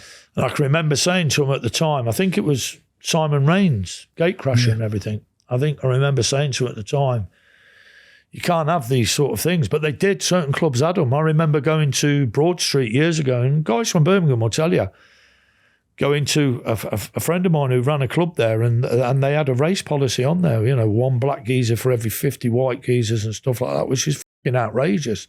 Yeah, I mean, it's obviously different now, but back then it was different, wasn't it? It was. I've argued before with people who are meant to be proper in the industry, Terry, and they are, and and they're not. I used to go out on a Saturday night occasionally with two lads who worked for me who happened to be f***ing black. Right. And I can remember we went to a place in Birmingham which was meant to be the ultimate, fashion sort of fashionistas place to go. And I've gone and they've said, yeah, because they know me, yeah, you're welcome, Stuart, come in.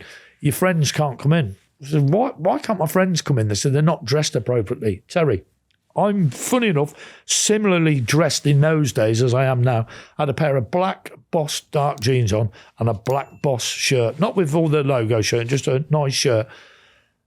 Pat and my mate Owen, the two doormen that came with me, the black dudes, right, who were all monsters. They are big lads. They had all Vivienne Westwood stuff on. You couldn't get any more fashionable than these. Do you know what I mean?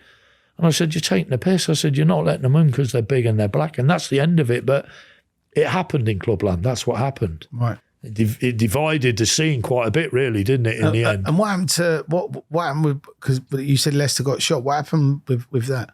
Oh, I don't know. His family, they're quite synonymous, again, up in Sheffield, I did time with two of the brothers, Ash and Dave Cohen, who were they got 30-odd year recs for allegedly murdering some taxi driver. And it was only when I spoke to them, they said, oh, I'm from Sheffield and all that. And I said, oh, did you know? And he said, yeah, he's our brother. They didn't have the same surname, but some gangland feud and he got shot and everything. But he was a really clued up geezer, and he was. But again, it's all that murder, death, kill stuff, Terry. It's no good.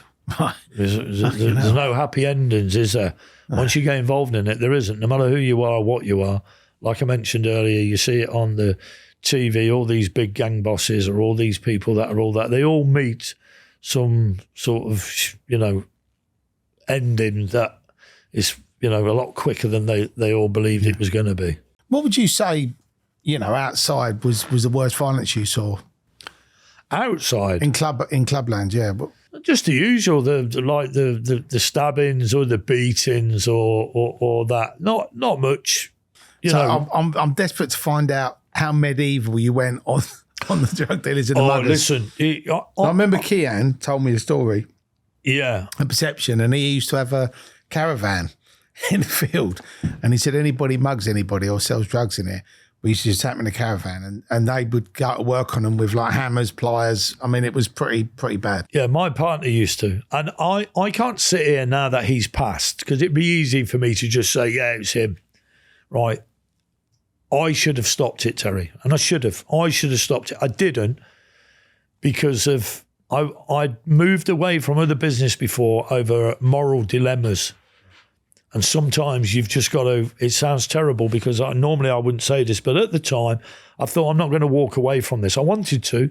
And people used to tell him, even Nev, my brother-in-law Nev fought him.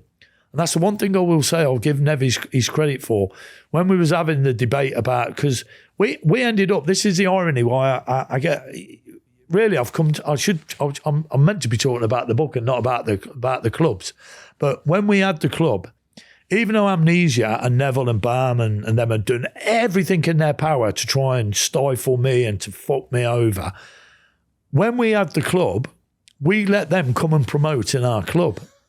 And I did. That's how sort of forgiving I was, right? Because they were really good at what they did. No matter what anyone says, Amnesia House were one of, if not the best dance promoters in the country. Right. But they couldn't accept the fact that other people could be just as good. Right. But they had a brilliant following. And the one thing that they knew how to put on parties, and they really did. So I was really happy that they were there. Yeah. But he had a bit of a fallout with my partner, my business partner. So they ended up settling it in the club. They had a fight in the club, that was probably one of the most vicious fights I've ever seen in my life, because Neville weighed about 8 or 9 stone, but would fight the devil himself. Right. And my business partner was about 18 stone and could have a tear up. But Nev did it all strategically. He was advised correctly off another guy, and it was basically move him round because he was fighting in the main dance hall. So just keep moving him around, jab him. And he was punching him up, giving him black eyes and booting him. And technically he lost, but he didn't lose. He didn't lose because technically he did lose because my business partner used the weight once he grabbed him to get him on the floor. And then it was just going to be murder and chaos. Right. And I'd already said to my business partner, he's my brother-in-law, so you cannot do anything medieval like bite his nose off or his ears off, because that's normally what he would do. You can't do any of that because you can't disfigure him. And then I'm sat at the breakfast table on holiday and his son or his daughter say to me, Uncle Stu, why's Dad's got no nose and why's Dad got no ear? I said, you can't do any of that. So in fairness to my business partner, once he got him down on the floor, Nev said, right, that's enough, because Nev knew himself. He's got a 20-stone like beast on top of him about to, crack his head to death on a concrete floor. So he sort of conceded, but make no mistake about it. Much as it make, I shouldn't laugh about it now, but it was funny to watch. Do you think, back in the rave days, obviously, Kian had his way of dealing with people. Yeah. Perception, you had your way of dealing with people. Yeah. Obviously, in London, where I saw the other promoters, the way that they dealt with it. Do you think that the police should maybe have some white vans with some plainclothes officers going around giving the medieval treatment to some of these people that are committing crimes, burgling people's houses, stabbing people for no reason? Yeah, for sure. Because I know it sounds mad, but I used to fear. I think when we were younger, if you messed around, the police would beat you. Do you know what I mean? You get a fucking good hiding. Same with the teachers. You fucked about, you get a fucking clip around the ear roll. Do you know what I mean? And I think where there's none of this. I know it sounds extreme now. People go, oh, you can't do that, but it seems that they don't. Yeah, these people would never do it again. No, right. So all what you've just said there is spot on, and that's exactly the reason why they were dealt with the way they were dealt with, because they did never do it again. Right. They never ever came. There was other sides to the story, though. There are other sides to the story where, on one occasion, because these people think you're stupid, there was a guy who'd come on a coach trip. They'd come from Dundee, like about 400 miles away. And he'd come and he'd gone out at 4 o'clock in the morning. They all used to come down the stairs and go, I need a breather, it's too hot in there, go out. But a lot of them would go back out because they wouldn't bring all their drugs in to begin with, because if they got caught, they'd have them all took off them. So this guy, he thought he was clever. I'm just going to go out and have a chill. So when he come back in, I said, strip search him. It's because we used to strip search him. When we strip searched him, he had 50 tabs of whiz on him. Right. I said, I said, so you haven't gone out to chill, have you? You've gone out to restock. I said, you can't be selling that shit in here. And I said, normally we would go all medieval on you and beat you to death. I said, but we're not going to do that. You sound like that guy in Pulp Fiction. Yeah, was it Marcella Wallace? Yeah. Well, can we medieval us in your ass? Yeah, we're not going to do that. What we're going to do is we're going to dispose of your drugs in front of you, and then we're going to let you finish off your night because you're in the coach. It's come from Dundee, and you're going to go back with everyone else, because we don't want to leave you outside in the car park for 4 hours, because you might likely to get buggered or battered, which he was. So he said, yeah, but the problem is, he says, if I go back home to Scotland and I don't take the money for the drugs, he's going to think I robbed him. He's going to kill me. He's going to beat me up. So I said, I'll tell you what we'll do then. So we opened them all up and we emptied them down the toilet together, both of us. And I gave him the wrappers back and I said, you know your gaffer, whoever's give you these, I said, he'll know that he's probably got it from the Argos catalogue. You know, that's what they used to use for either sniff or... So he'll know. So that's what people use the Argos catalogues for. Yeah, I always wondered. Yeah. So, because it's that type of paper, isn't it? I said, so when you take them back to him, 50 wraps, he's going to know that you haven't tipped the 50 wraps out and sold them to people. You can explain what's happened. He went, oh, great. So he's gone. Now, you couldn't make this up. This is a true story. About a year later, we happened to be in Dundee because we're doing a rave in Edinburgh at the Ingliston by the airport, the exhibition centre, a huge big place, big enough for about 10, 12,000 people. And one of our guys who worked for us had relatives in Dundee. So we've gone up to Dundee to go and meet his relatives. And when I've walked into this bar, this kid's come straight over. And he's gone, you don't remember me, do you? And I've gone, no, explain to me who. And he said, I came to your club once and you caught me with a load of drugs and you tipped them down there. He said, my gaffer's here with us. He said he wants to come over and buy you a drink, shake your hand. That's a true story, Tel. Wow. And we just ordered 2 big bottles of Nuki Brown just in case. And had them on the bar. But yeah, so it wasn't all bad there. But yeah, getting back to your thing, yeah, I do. To be honest, we did it for a reason, because you couldn't allow it to become rife, because then it became infighting within groups in there and everything else. But in fairness, we got it completely wrong. These things normally sort of manage to work themselves out in clubs and that. They do. People learn how to position themselves in the club. Because we barred everybody from Coventry from selling drugs, because we were paranoid that if anybody from Coventry got caught selling drugs, the police would say that they were selling them for us. Right. We would lose the licence, we would lose the club, we would lose all that income. So, but we shouldn't have done that, Tal. It was the worst thing to do. So we was barring and stopping all the people from our town who we knew from selling drugs, and strangers and that were selling them in the club. And obviously people then from our town are thinking, are these taking the piss? You're allowing out-of-towners to come in and control, because whoever controls the drugs controls the club.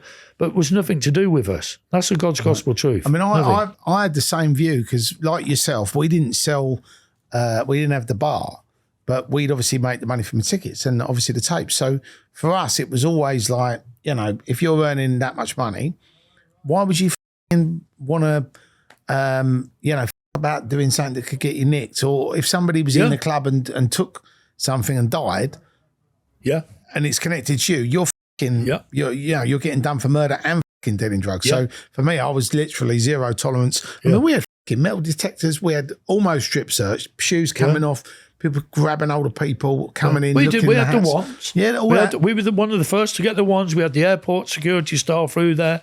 We had everything. We used Do you know what I always just laugh at though? Like, you go in there and everyone's bit off their nut, and you'd be like, how the fuck are they getting it in here?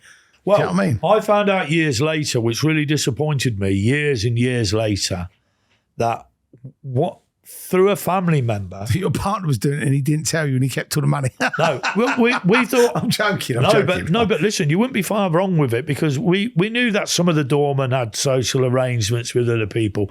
But I'd sort of tried to calm my partner down, say to him, listen, you know, you haven't got a rave club unless people have got drugs. You know, you can be as hard as you want, but then you're going to push them out for them to buy them outside. Then the quality could be shit, or it could be this, it could be that.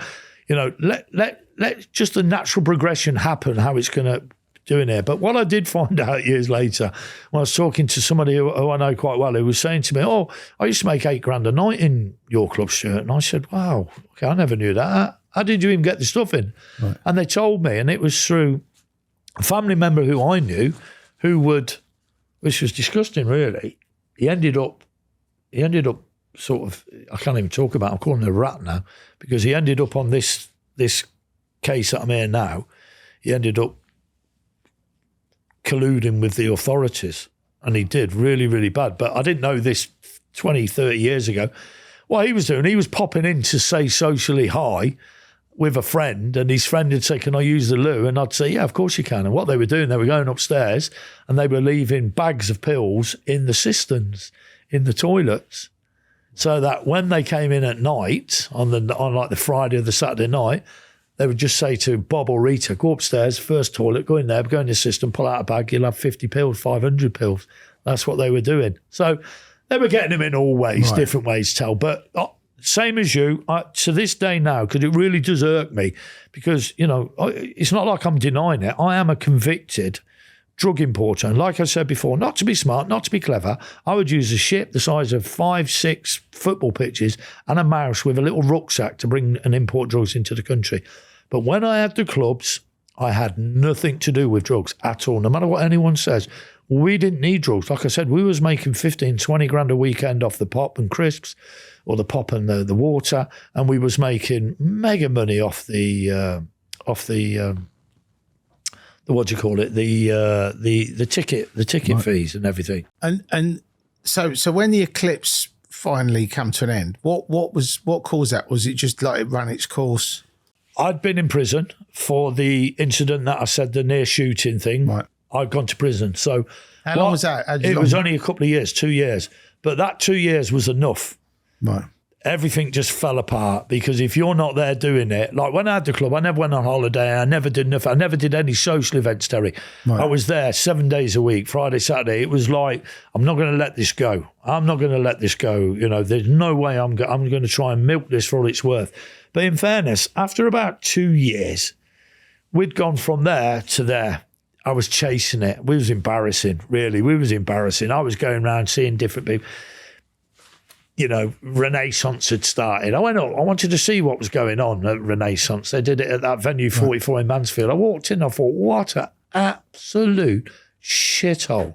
It was terrible. It was our venue was like it was 100 times better than it. Right. But he had the atmosphere. He had the ingredients. He had the DJ. He had everything. Right. It was superb. It was different gravy, different vision.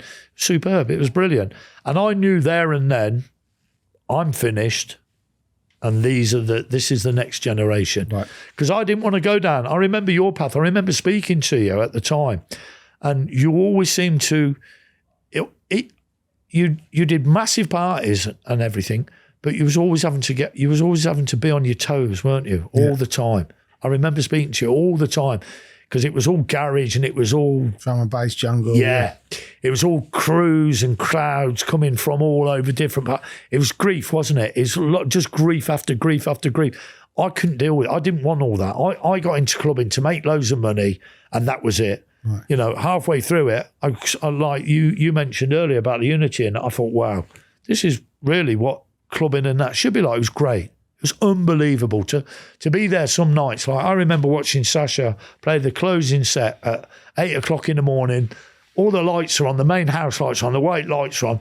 There's about 1,000 odd people on this main dance floor. He's playing our Unfinished Sympathy on this track, mixing it in with his thing. And I was just like, I just thought, you can't get any better than that. You just could not get any in a shithole, sweaty club.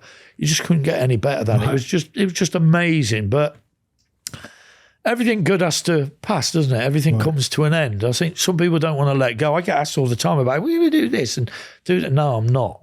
If I do one more event, it will just be to milk my book. Do you know what I mean? I've got an idea. Yeah. I'll come out of retirement. You come out of retirement. We We'll do have a want book to get launch. that. We'll Yeah. have a criminal connection night. Yeah. No, but it's I don't. Would you get back into it? Well, I'm going to make you laugh, Stuart, right? Right. So my boy, when he turned 18, he said, I don't want to go uni. Oh. So what are you going to do then? And he goes, I don't know. And I said, okay. So we had a premiere in Leicester Square, and we had, it's a big one, like 1,000 people. There was all the celebrities and Love Island people and models and influencers and, all them sort of people. And we're there. We're at the after party having a drink, and he comes up to me and he goes, Dad, I know what I'm going to do. I'm going to be a club promoter like you. And I was like, really? He went, yeah. So then he walked off, and I was like, oh, well, at least he knows what he wants to do. And he went up to every celebrity, right? And he's always been like this. He's always been a grafter. But he went up to every celebrity and he went, hi, I'm Terry's son, Alfie. Good to meet you, blah, blah, blah. Are you having a good night? Yeah. Just to let you know, I'm putting an event on, and I'd love to invite you to my event. And they're like, oh, is your dad going to be there? Yeah. Oh, wicked. Well, give me a number. Right? So he's gone around, got all these people's numbers, and then he's got his date set. Then he's rang them all up and said, I'm doing the event. I'll put you on a guest list, blah, blah. So he put this event on, and then he had like 20 celebrities there. Did he? And I said to him, I said, son, you pulled it out of the bag. I said, these people get paid 5-10 grand to turn up. I said, they've all come for free. Yeah. Right? So I said, now you've got an established brand. And he's blowing up now. He's doing my bar, he's doing our beef. Is he? Yeah, he's really cracking on. So I actually said to him, how old is he, Tom? 20. Wow. He said to me, Dad, so he's at the cusp, really, isn't he? Yeah. He's like an unaggressive version of me. Well, he'll go really far. I was going to mention that to you, like when we first linked back today, but I don't think you'll ever take that away from you. I don't think you will. I've seen you before with some of the others, and I'm not quite sure that they actually realise what you're actually capable of, because you haven't done or been charged with anything. I don't think they do. Does that make sense to you? Right. I watch some of the others when I'm viewing it, and I think to myself, they don't really understand what he's all about. No, I don't. I think they see you in the films and they see everything else, but I don't think they know you from your past. Well, you've known me for a long time. So. Yeah. So I know what you're all about. I know if someone came in here now and was rude or whatever and put a challenge down, that you would be up for that challenge. I know that you would be, but you have to be quite professional whilst you're doing your podcast. I would actually say, right, let's get a duel on. I'd get my fencing sorted out. I remember Dave saying that. And I'd say, on guard. Do you know what? I always remember Dave Courtney saying that. No, I do, about the dueling. Can you remember it? And he was asked on some TV programme, and he said, listen, if you did duels now, he said, no matter what anyone said, millions of people would turn up and watch them because they're just fascinated by everything here. It's a shame what happened with Dave, to be honest. It is a shame. I mean, a lot of people were shocked by it, but I think I don't know if you saw the video, but he did a video and put that out, and I think that explained really why he chose to check out. I had some crack with him too. He was funny, wasn't he? Well, funny guy. I don't know if you can remember. I don't know if you know the story. Do you remember the story when he turned up at the court as the court jester? Yeah, I think we was there, weren't we? We were both there. I give him the £50,000. It was in that cruise flannel bag, and I gave it him. I did. Listen, that caused me major hassle because I gave that to him on condition that Brendan.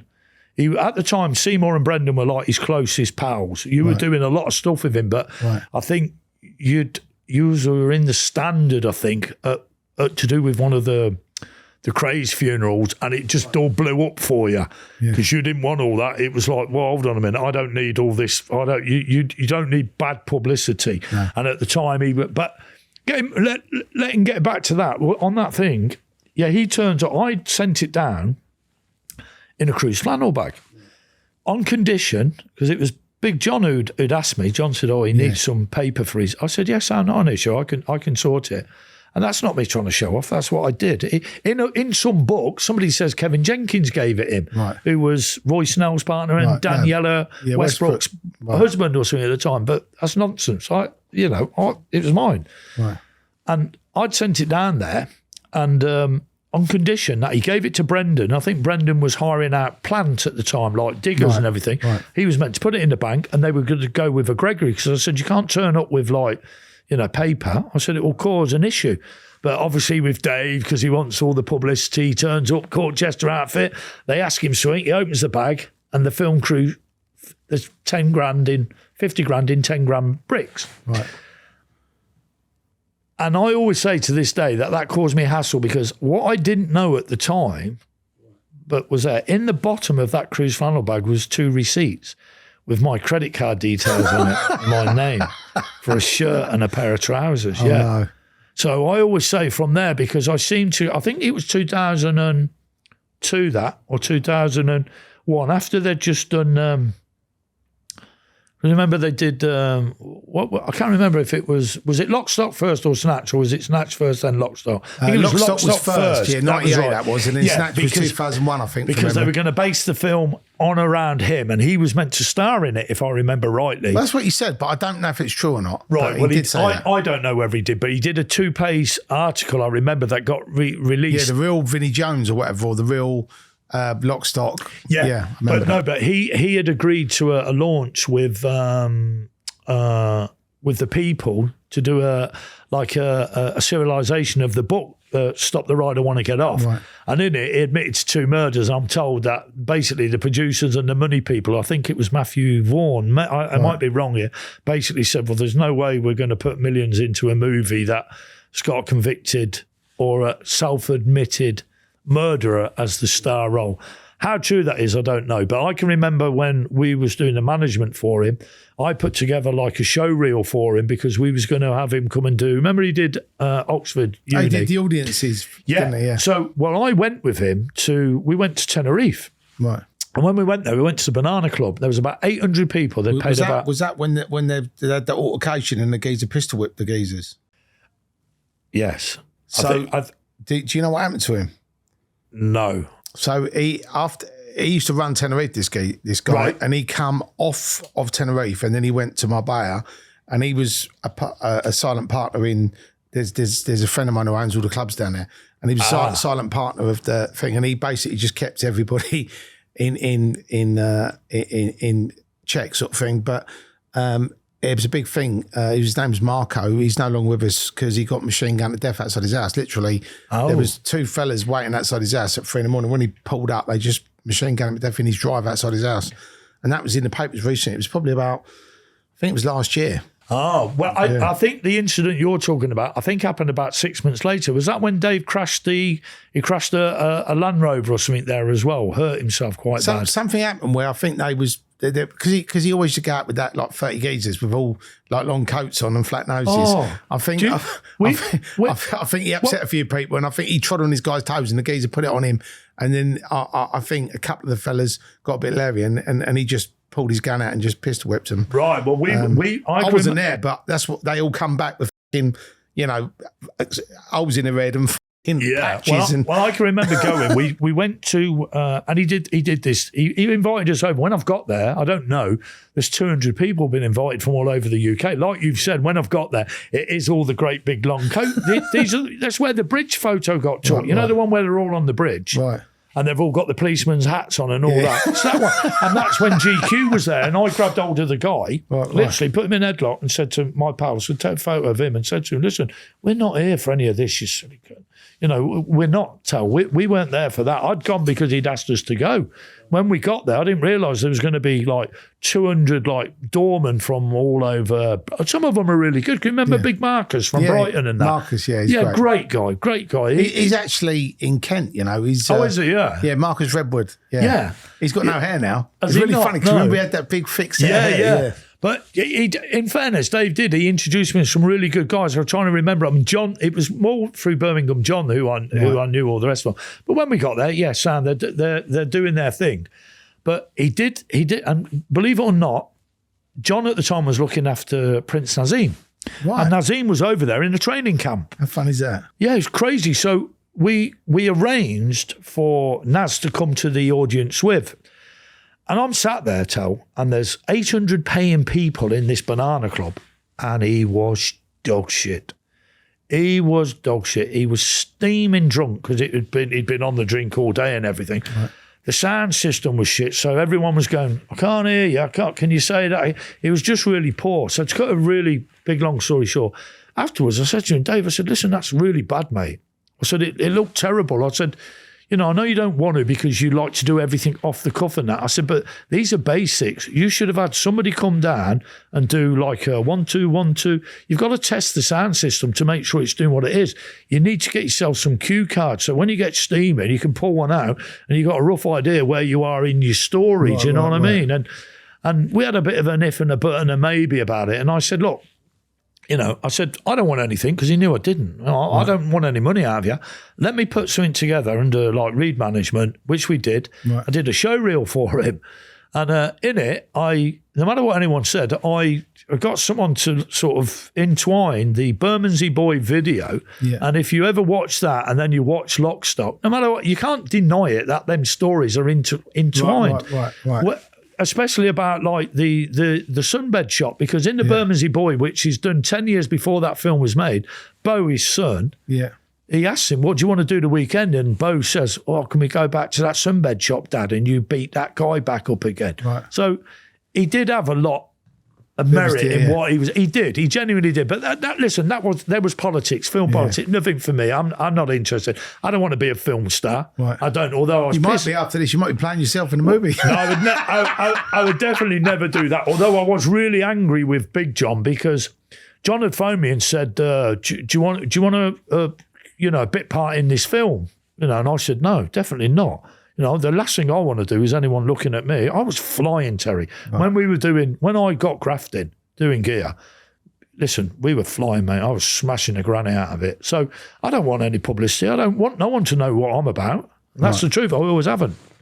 So I said, no, it's not my sort of thing. But they did, can you remember they did the remake of, what was it called, with Burt Reynolds?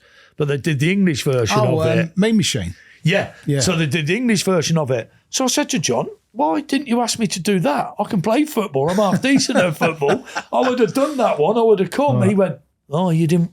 I'm not going to do the accent, the Brummie accent, but he said, you told me you don't want to be in films. I said, no, I don't. I said, but stuff like that, I would have definitely come and done. Do you know what I mean? So, but getting that, I don't know where I sort of went off on a tangent. I think that didn't Tenerife, that might not have been that time, but there was another time when they went there and they upset some doormen, and I think they was causing a nuisance, and I think that guy turned up a few of the things and said, "Can behave yourselves," and they were like, "Who do you think you're talking to?" And then that's when he did what he did. But then they all come back with like it's bandaged up. I think Seymour had his fucking eye.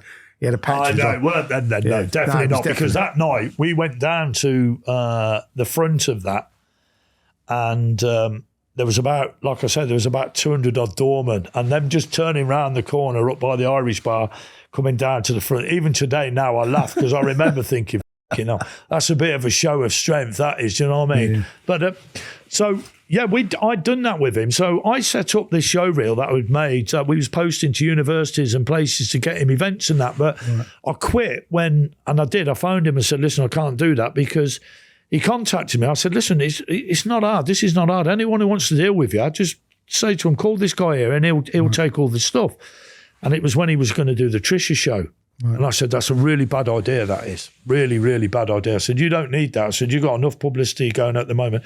Stick to doing these things here. You're going to nick like between 2, 3, 4, 5,000 quid doing these audience with, because I'd been to a few of them. He was doing them up in Birmingham. He was doing up in Newcastle. He's nicking good money. But I said to him, you could make a proper circuit out of this, especially over in Spain, where they all love all this old-time gangster stuff. You go and tell them stories about... me and you exchanged texts about it the other day about, what's his name? Oh, my days. Not Chris Lambiano. Tony. Tony Lambiano. I love Tony. Tony was one of the nicest guys, especially to me, because I'm a nobody. He was notorious, no matter what anyone said. And whenever I went to any of the events, he would always come over. He would always introduce himself. He would always ask me if I wanted a drink. Always looked smart, didn't he? Yeah. Always looked smart. Listen, lovely. He told me a really, I don't know whether his brother's ever going to tell you the story or he'll even fringe on it. Which one? So, he said to me, I always remember this now, because I said, I've read both your books. I didn't know he had another brother. I said, I've read both your books. I said, I'm going to be honest with you, I'd had a drink. I said, Chris's book, I said, I was a bit disappointed in that. I said, all he did is sort of whinge and piss and moan and everything. I said, but yours, great, staunch, honour to that. And he said, you're not sure. He said, I'm going to be honest with you. He said, to tell the truth, he said, do you know if we'd have put them in, he said, we'd have done 5 years instead of 15 years. And I thought, it was a proper comment, you know what I mean? It was just a proper comment, because unless you've done them big chunks of jail, it's massive. In them days, 5 years, no matter what anyone says, it's not nowadays, but to serve 5 years in them days is a long time. Serve 15 years. There's no PlayStations then, was there? No, nothing. I've done jail in them jails, Terry. Right. I've done jails where there was no toilets, there was no TVs, there was no phones. There was nothing, mate. There was nothing. I've done in Winson Green when you went there and there was no such thing as halal food or dietary requirements. It was simple. The menu was, do you want that? Yeah or no? That was it. You either ate that or you didn't get it. But we'll have to get back to them later. But then there. So where was we there? Where was you was just talking about Dave and about doing them tours and about Tony. It was when he went to do the Trisha show, and I said to him, that's a really bad thing. And he went, no. Me and Jenny. Me and Jen are going to go and do it. And I used to get on well with Jen, and I did. So he's convinced. He said, no, I'm going to do it. I said, Sam, do me one favour then. Ask them then to, this is how long ago it was, fax over. Fax. So tell them to fax over the script. I said, because they don't just make these things up off the cuff. Right. I said, she's going to have a script. She's going to have it in front of her about what she's going to ask you questions about. So let's see what they're going to ask you.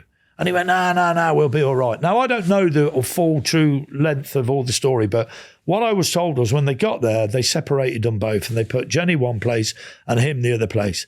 They interviewed Jenny without him being there and said some really tragic things, then got him out, and then someone jumped up from the audience and said, how do you sleep at night? having admitted killing my husband. Now, I don't know how true or how good or wrong that was, but apparently that's what was said. Wow. Or how can you admit being involved in murders? How do you sleep at night? And Dave came back with some witty retort, quite easily, love, something like that. Right. But I was trying to explain to him, you can't do that. In the real world, people don't mind if you're on the periphery or they think you might be bad or that, but most genuinely normal people, if you tell them you're ironing people out, so I don't want to know you. They don't. You don't invite you over to the house for tea. No, they don't. They don't want to have cosy warm nights in by the fire with you. They don't. So I was trying to say to him, no, listen, that part of your life's finished now. Now you're going to make loads of money now by being like this celeb gangster on the tour. And these people are just going to keep coming. Generations are going to come. And as long as you can keep walking about with your cigar and your brandy and telling them how you got fitted up with Charlie Cray and all this stuff and all these stories about the Chinese chefs and you chop their hands off. I said, people love it all. They love all that shit there. Tell people you're ironing people out. No, you're a bad bastard. People don't want to know. And they don't, even in the real world. Yeah. People don't want to know. So I said to him, listen, the best thing for us to do is you just carry on, which was a shame, really, because I genuinely believed he could have made a great living out of like that. Because the one thing about him was... He was funny, wasn't he? Oh, he was an orator. He was really, really, he could switch really quick, really quick. So, yeah, I must admit, I do miss him, but I do definitely say that incident with the money, right. I think that, I don't know how or why, because it got handed in at court, which was just tragic. Why would you do that? And I don't know. Maybe it's I'm looking into something and it's too bad of a coincidence, but I got a load of eyes on me then. I can remember speaking to you about something and you said something very similar, that you was going along quite nicely. You was doing everything. You was doing the books. You was doing all this. Then all of a sudden there was a photo in the Standard and all of a sudden you had revenue, you had police, you had all these people now on your case. And we don't want it, so be honest. The thing for me was he sent me a copy of his book, and in his book he made some put some stories in that weren't true. I think a lot of it wasn't true, but he sent it to me. He goes, I'll put you in my book. He used to call me Boise. I'll put you in my book, boys, blah blah. And I've read it and I've rung him up. I said, Dave, this isn't really on, mate. And he was like, what do you mean? I said, you can't say that I'm doing these things. I said, I've got a fucking firearms license. I fucking pay my tax. I'm fucking straight. I'm not in your well bait, right? Yeah. And he was like, oh, but it makes you look good and gives you a reputation. I said, I don't need a fucking reputation. I've already got a reputation, right? I don't need one where I'm going out on fucking drive-by shootings and doing all this other stuff for you. Right. And he was like, oh, whatever. Now and this though, ladies and gentlemen, this is Terry that we're talking about from old. And I then got tax investigation. Yeah. I got a VAT investigation. Yeah, I had all the all the questions were like, are you sure you haven't got a business partner? Are you are you positive? I remember the exact same thing. He said to me, yeah, but I've put you in the book. And I said, you can't put me in the book. He said, I have, but I'll put you into Coventry Stew. And I laugh because I am in his books in the Coventry Stew. And if I'd have done all those things that he said I'd done, I would have loved it. I know why he did it, because he had a load of sycophants out there who used to do bits and bits, and he would put them in and it would big them all up. I don't need to, same as you, I don't want to be big. But he put in there, he come with us to the Cray's funeral. No, I didn't. He'd done this and done that. But that is not that makes me laugh, because I always got on with Dave. We used to have a great, I genuinely thought he was really, really good. He was good stuff. But the funniest one has definitely got to be Birmingham John. Right. And John's phoned me. He said, God, he's put in there about us going down to, I think it was Brighton actually, and we've got some guy and we've cut his finger off with the rose cutters. I forget what they're called, whatever they're called. He said he's cut them off. I said, all right, the sound then. I says, what, has he put your full name? And he went, no. He said, he's told me he's calling me Birmingham John. I said, wow, that's okay then, isn't it? He said, yeah. It gets worse. It gets worse, Tom. When the book comes out, there's a picture of Dave with some EastEnder characters, some the actual... I know you mean Phil Mitchell, Steve McFadden. Yeah, at the show and everything, there's a picture, and in it, it's Birmingham John. And it puts underneath a picture of him with Birmingham John. John just shook his head because John was the same. John at the time was bodyguarding Madonna. He was looking after Prince Nazim. He was in films. Is he still around? Yeah, I spoke to John the other week. I haven't spoken to him in 12 years, because obviously I've been locked up. But well, I'd love to get him on the podcast. You have to see if he's up listen. For it. It'd be a laugh. I always loved John. He was good fun. Yeah, well, he is still. He still always tells really good stories. And I was on about him the other day. We were meant to link up, but unfortunately, he's gone to Mallorca.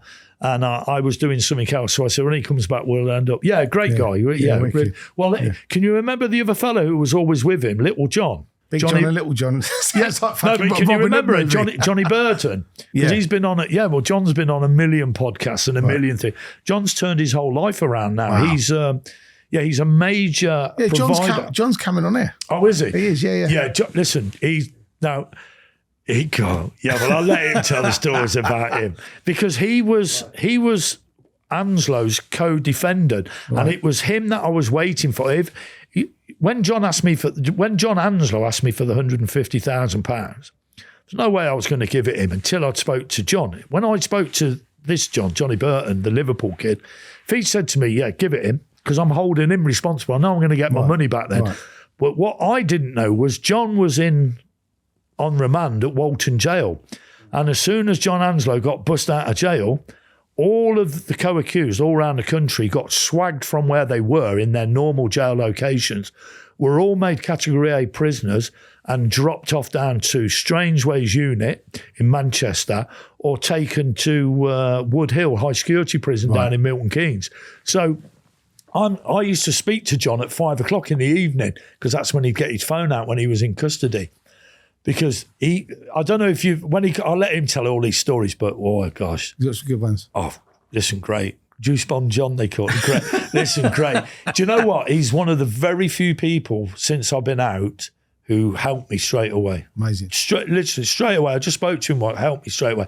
He's such a good guy, and he's got a load of, workers now, hundreds and hundreds of workers he produces through the justice system. Right. So what he's doing, I take my hat off to him. He's done really, really well, and he's turned his back completely on life of crime or anything to do with criminality, and he's moving onwards and forwards. But good guy. But he was always with John. Yeah, I'm glad you've got him on. You've come out of Eclipse. Yeah, you're now entering what would you say that's when you got into the major criminality, when you left the Eclipse? We're not going to get this done, are we? And this is currently the longest podcast that I've done to date. So you win the longest podcast award, but we still got another 2 hours to go. Right. So I think what we should do, we should pause it here, to be continued, and then we'll get you in again, and then we'll pick this up from this part and then finish it off. And then what we'll probably do is a part 1 and a part 2. I think that's the best one. Yeah, brilliant. Mate, thank you for coming, Stuart. It's really good to see you again, buddy. Thank you so much for tuning into the Criminal Connection podcast. Stuart Reid, what an amazing guest. So many stories, not enough time. This is the end of part 1, but part 2 is going to be coming soon. But if you can't wait for part 2, make sure you go down below, click on the link and buy a copy of Stuart's book, because we haven't even touched the surface of Stuart's stories. Again, thank you for tuning into the Criminal Connection podcast. My name is Terry Stone, and we will see you next week where we've got another amazing guest, and we will see you on the other side.